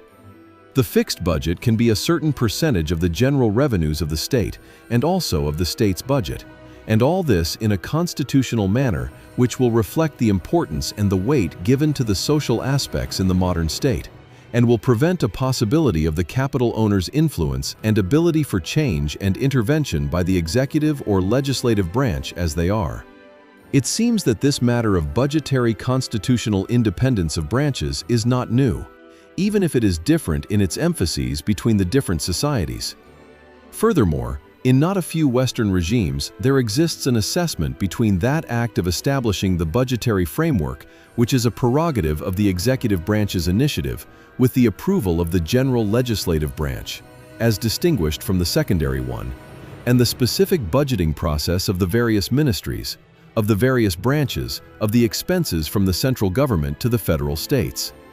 However, even this budgeting is brought throughout the entire Western world to the Parliament by the Treasury offices, whose influence on the decision regarding the budgeting of those ministries, as distinguished from their influence on the budgeting of the legislative and judicial branches, is decisive. In all the Western constitutions which were diagnosed in this work, I did not see even one example of a difference from the perspective of the financial legislative initiative between the process of outlining the general framework and the specific process. Indeed, it can be seen that in certain and not many parliaments, a real confrontation exists, or at least an attempt at confrontation, with this problem of over-dominance of the executive branch in the field of specific fund allocations, which are a decisive part in the design of the society's path, whether by the existence of various thematic committees against the General Finance Committee, whether in an attempt at the professionalization of the Finance Committee members to various ministerial fields, whether by means of establishing bodies providing information directly to the Parliament regarding the Treasury's actions, the revenues, the expenses, and other vital information for the approval of the new budget, up to the establishment of advisory and even judicial institutions of accounting, for the purpose of supervision and control over the state's revenues and expenses. And yet it seems that even in those few parliaments, all the more so in others, it is not possible to reach a real balance, conceptual and practical, in all that concerns the decisive influence of the executive branch on the ramified and rooted information and influence mechanisms in its possession regarding the management and legislation of the general and specific budgeting, and between the structural lack of capacity of the individual parliament members, as well as institutions devoid of real teeth to influence in the core of things, as distinguished from their margins. In the current structure, it is not possible to influence in a built-in, orderly, equal status and equal capacity manner to the executive branch on the budgeting,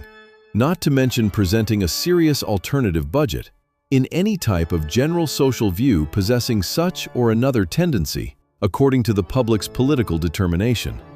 Of course, beyond the built-in structural aspects, which do not enable real balance between the action of the executive and legislative branch in the financial field, behold, the coalitional aspect also exists, for example in Israel, Britain, or the influence of the head of state and the party mechanism, for example France, the United States, which also usually make it difficult for the possibility of the Parliament to constitute a real counterweight to the power of the executive branch, of the built-in mechanism and mainly of the Treasury offices in the so decisive process of the general and specific budgeting of the state institutions.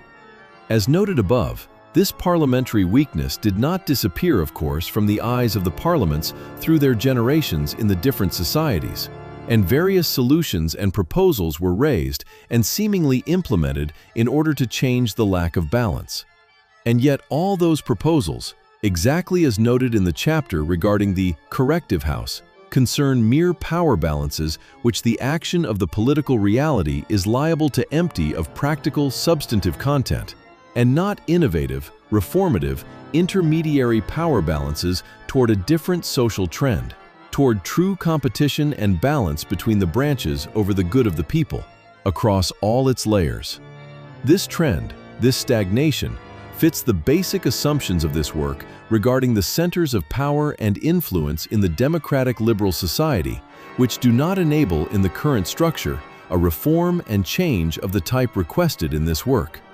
The constitutional comparative check, as well as the reforms and the proposals, for example regarding the Israeli parliament, teach that indeed a problem exists concerning the specific matter in which we engage of the weakening of the parliament against the executive branch.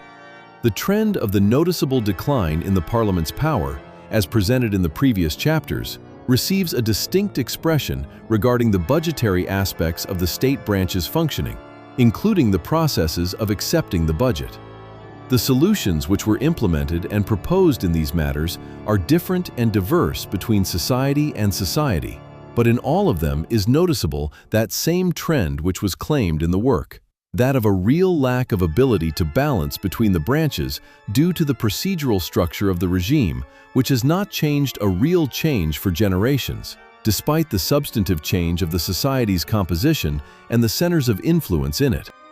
Part of the proposals sought to increase the power of the government ministries against the Treasury in the process of its general and specific design of the budget. But they encountered fierce opposition of the Treasury, of course. Part of them sought to change in a structural, procedural manner the way of the budget's approval in the Parliament, whether by increasing the duration of time available to the members, splitting the Parliament committees discussing in a general and specific manner the budget, in the professionalization of the members against the various ministries, in the providing of an independent research body which will advise the Parliament and provide in its hand the information required for decision-making, including amendments against the governmental budget proposal and its implementation,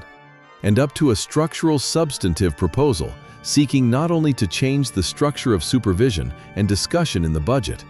but also the committee's authorities to comprehensive, substantive influence on the budget as a whole, and in a specific manner alike. These proposals were not accepted, and not for nothing, since in order to change the balance of relations between the Parliament and the executive branch, there is a need for something substantive, which is beyond the will to change a matter that is in a general principled way improper. Here it is worthy to return and note that which is emphasized in this work throughout its entire length and breadth. A procedural change within the existing institution, without changing the institution as it is. Its end is that it will not lead to any real result. Even if more time and more extensive information are given into the hands of the members, behold, a low probability exists that they will act against their party leaders who man the elected leadership of the executive branch, who need the capital owners for the purpose of their advancement and perhaps their political survival, as well as the influence of the latter on the bureaucratic decision-makers in the public administration of this branch. Thus, for example, it is clear that the compositions of the committees discussing the financial subjects will be by the nature of things coalitional compositions.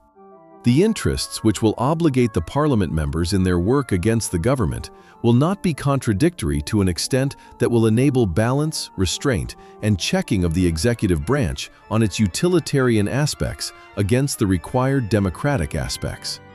The influence of the government and the Treasury on the decision-makers in the Parliament is liable not to change, at least not in a significant manner, especially in regimes where coalitional discipline is a cornerstone in the regimal process,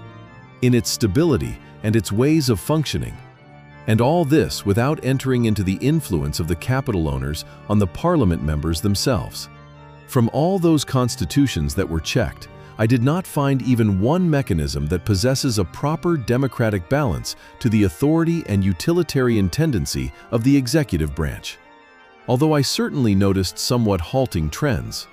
localized, general, against that same hegemony, and for which the explanation for their minority and poverty was given in this work as detailed above. My claim in this regard is that it is possible to create a different structural budgeting mechanism in Western society, which will be compatible with the claim raised in this work. It seems that the answer to the question of this possibility indeed exists before our eyes. The distinction between traditional budgeting and specific budgeting, between independent budgeting for the general branches, as well as a framework budget for the federal states, or for the authorities managing it in an independent, supervisable manner, that is, not balanced, against the central federal branch. All these, in a synthesis from the aspect claimed in this work, point toward a different budgeting possibility. To a division between general budgeting, which will remain in a general format similar to that existing in terms of the initiative in the hands of the executive branch, and yet different in that it will require such or another shared decision of the new Houses of Parliament, and therefore will possess greater and more substantive supervision than the situation existing today. And between constitutional budgeting for the executive branch on its authorities, for the judicial branch, for the lower house, and for the social authority, which will also manage in practice its budget in an independent manner, capable of balancing and balanced supervision against the executive authority and the other branches. But beyond the budgetary division in adjustment to the constitutional instructions in this regard, as well as for the independent action of the social authority according to its goals, it is appropriate to propose in a primary manner an additional possible mechanism that will have in it to outline a procedure of competition between the social authority and the executive authority. As distinguished from the fixed budget, it will be proposed that a variable budget shall exist, which is beyond the fixed one, which shall be the fruit of competition with the executive branch. This concerns in practice a surplus budget, in the possibility to allocate more resources than those allocated originally in the general constitutional budget, but this time not as a drawing stone, as a bottomless pit, as was claimed toward the welfare state, but in a competitive, balancing, and corrective manner against the executive branch. In a general manner, and except for special circumstances which will necessitate a joint session of the Houses of Parliament in accordance with the mechanism that will be set, the social authority will not have in its hand a possibility to deviate from its budget, except by means of the variable budget.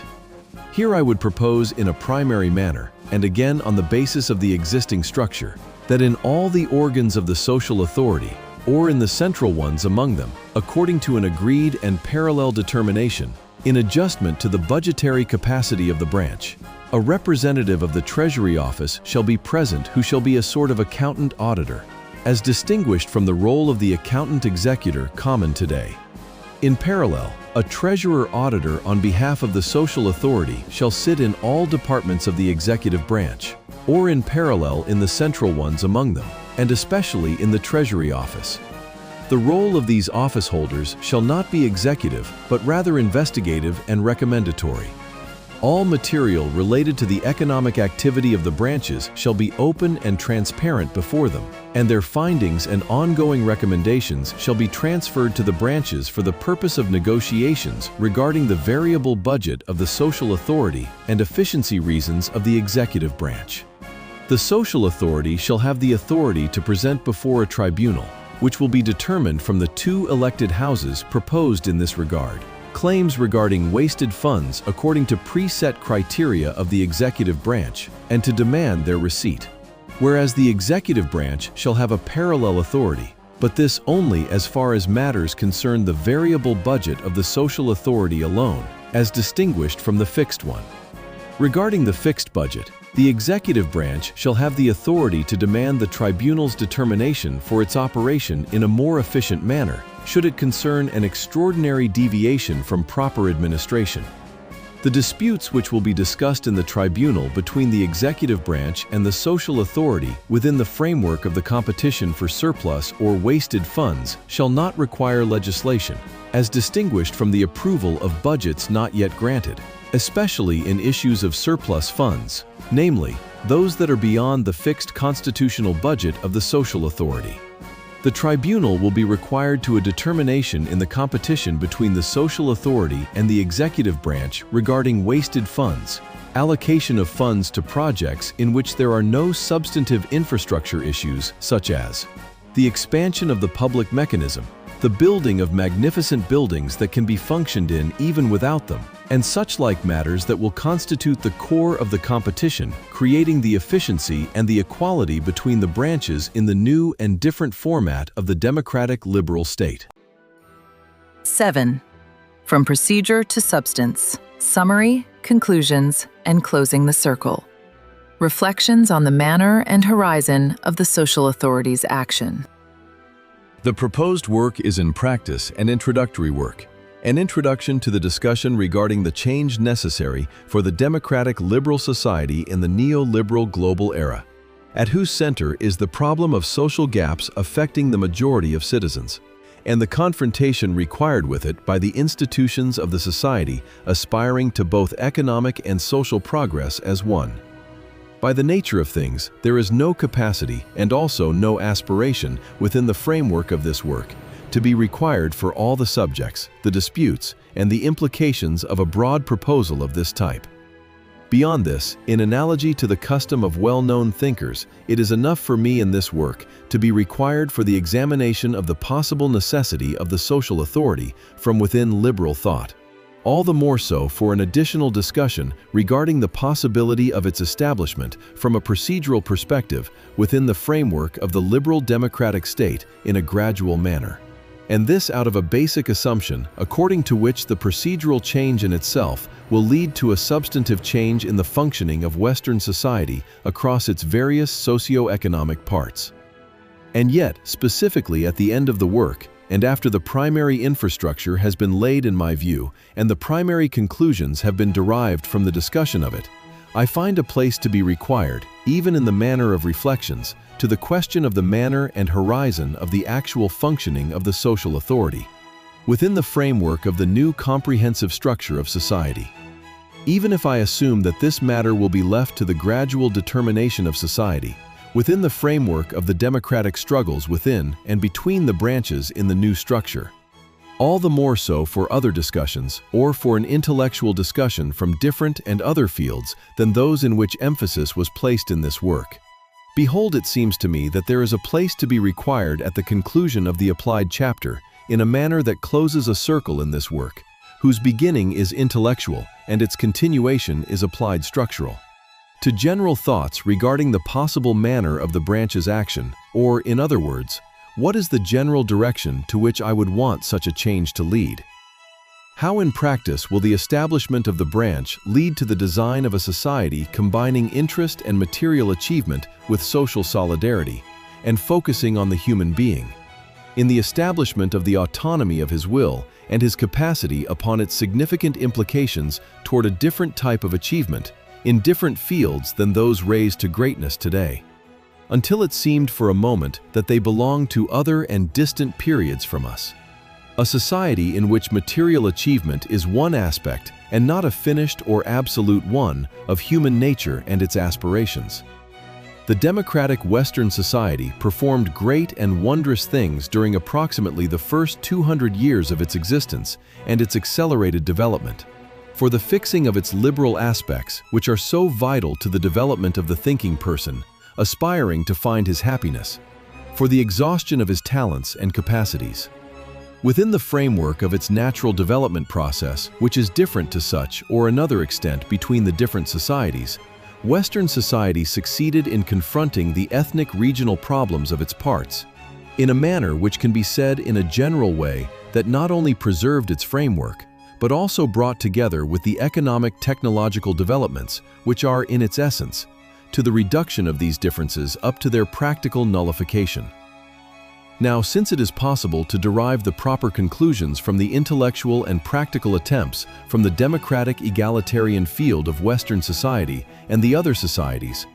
the time has come to be required in a serious manner to that which threatens and is likely to threaten with greater intensity the liberty aspects of this society from within and without.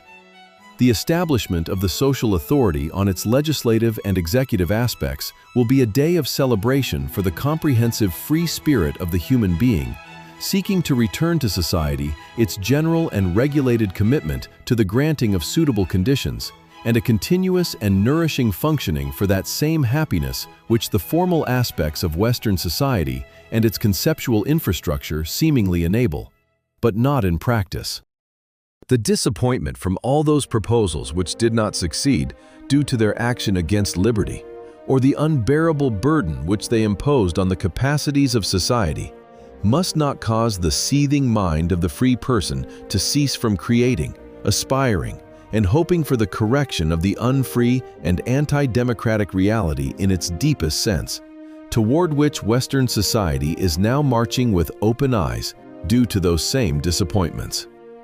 The establishment of this social institution, which will be led by means of democratic elections by the elders of the community, and will be manned by decent and worthy people, by professionals from the social fields, in which there will be a distinct worthy goal for its action, as well as mechanisms which will act for the prevention of its corruption, as well as its intensification at the expense of the balance with the other branches, will have in it to return the honor and value to the legislative institution. There will be in it a competition possessing teeth against the foreignness, the alienation, the pure utilitarianism of the existing executive institutions. There will be in it an appropriate institutional response to the need for the implementation of the second supreme principle, substantive equality. The establishment of the social authority is likely to calm the boiling that is increasingly bubbling within Western society and outside it, insofar as where there is no true cure for the social economic problems of the person, other possibilities from the field of fanaticism, violence, mysticism, and despair always exist. The strengthening of the legislative institution in such a significant and deep manner, as well as the balanced change and confrontation with the way of the current executive branch, are likely to return the joy of public action to the best sons and daughters of society, who will turn not only to business, but also to engagements in the fellow person and the advancement of the social and practical status of the people of welfare, education, help to the fellow, culture, and all those fields which have by their side a welfare between person and friend, and not necessarily a profit between person and material. The ability to influence, the raising of the social value of the social doers and decision-makers, the honor and the esteem which society will give into the hands of those doing in this field, which was pushed to a most dangerous corner, will have in them to enable constructive struggles of equal power between the branches over the internal image of society. Thus, a free and orderly democratic mechanism will be created regarding the action concerning the narrowing of social gaps, a procedural substantive mechanism, a corrective mechanism.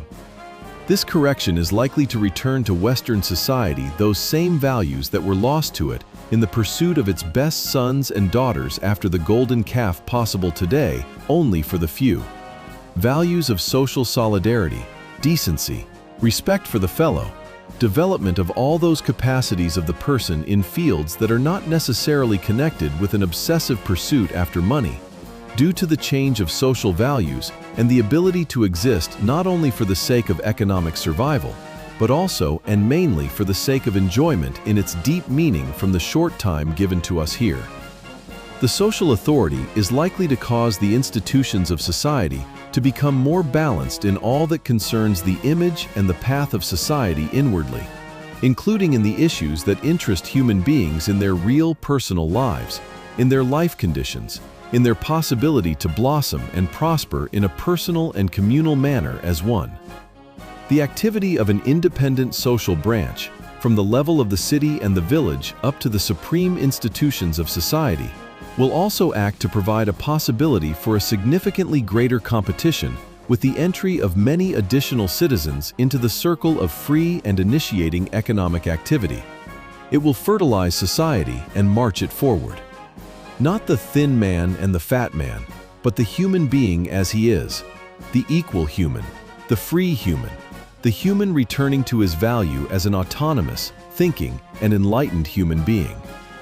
The closing of the circle of the thinking human will not be in his accelerated progress in one path, but in giving honor to his past, to his thinkers, to his failures, and the derivation of his conclusions, while maintaining a rational, corrected, sober, and practical vision toward a future in which there is indeed the capacity to aspire, as well as to act, for the maximization of the happiness of the individual, wherever he may be, and his striving for a life possessing meaning.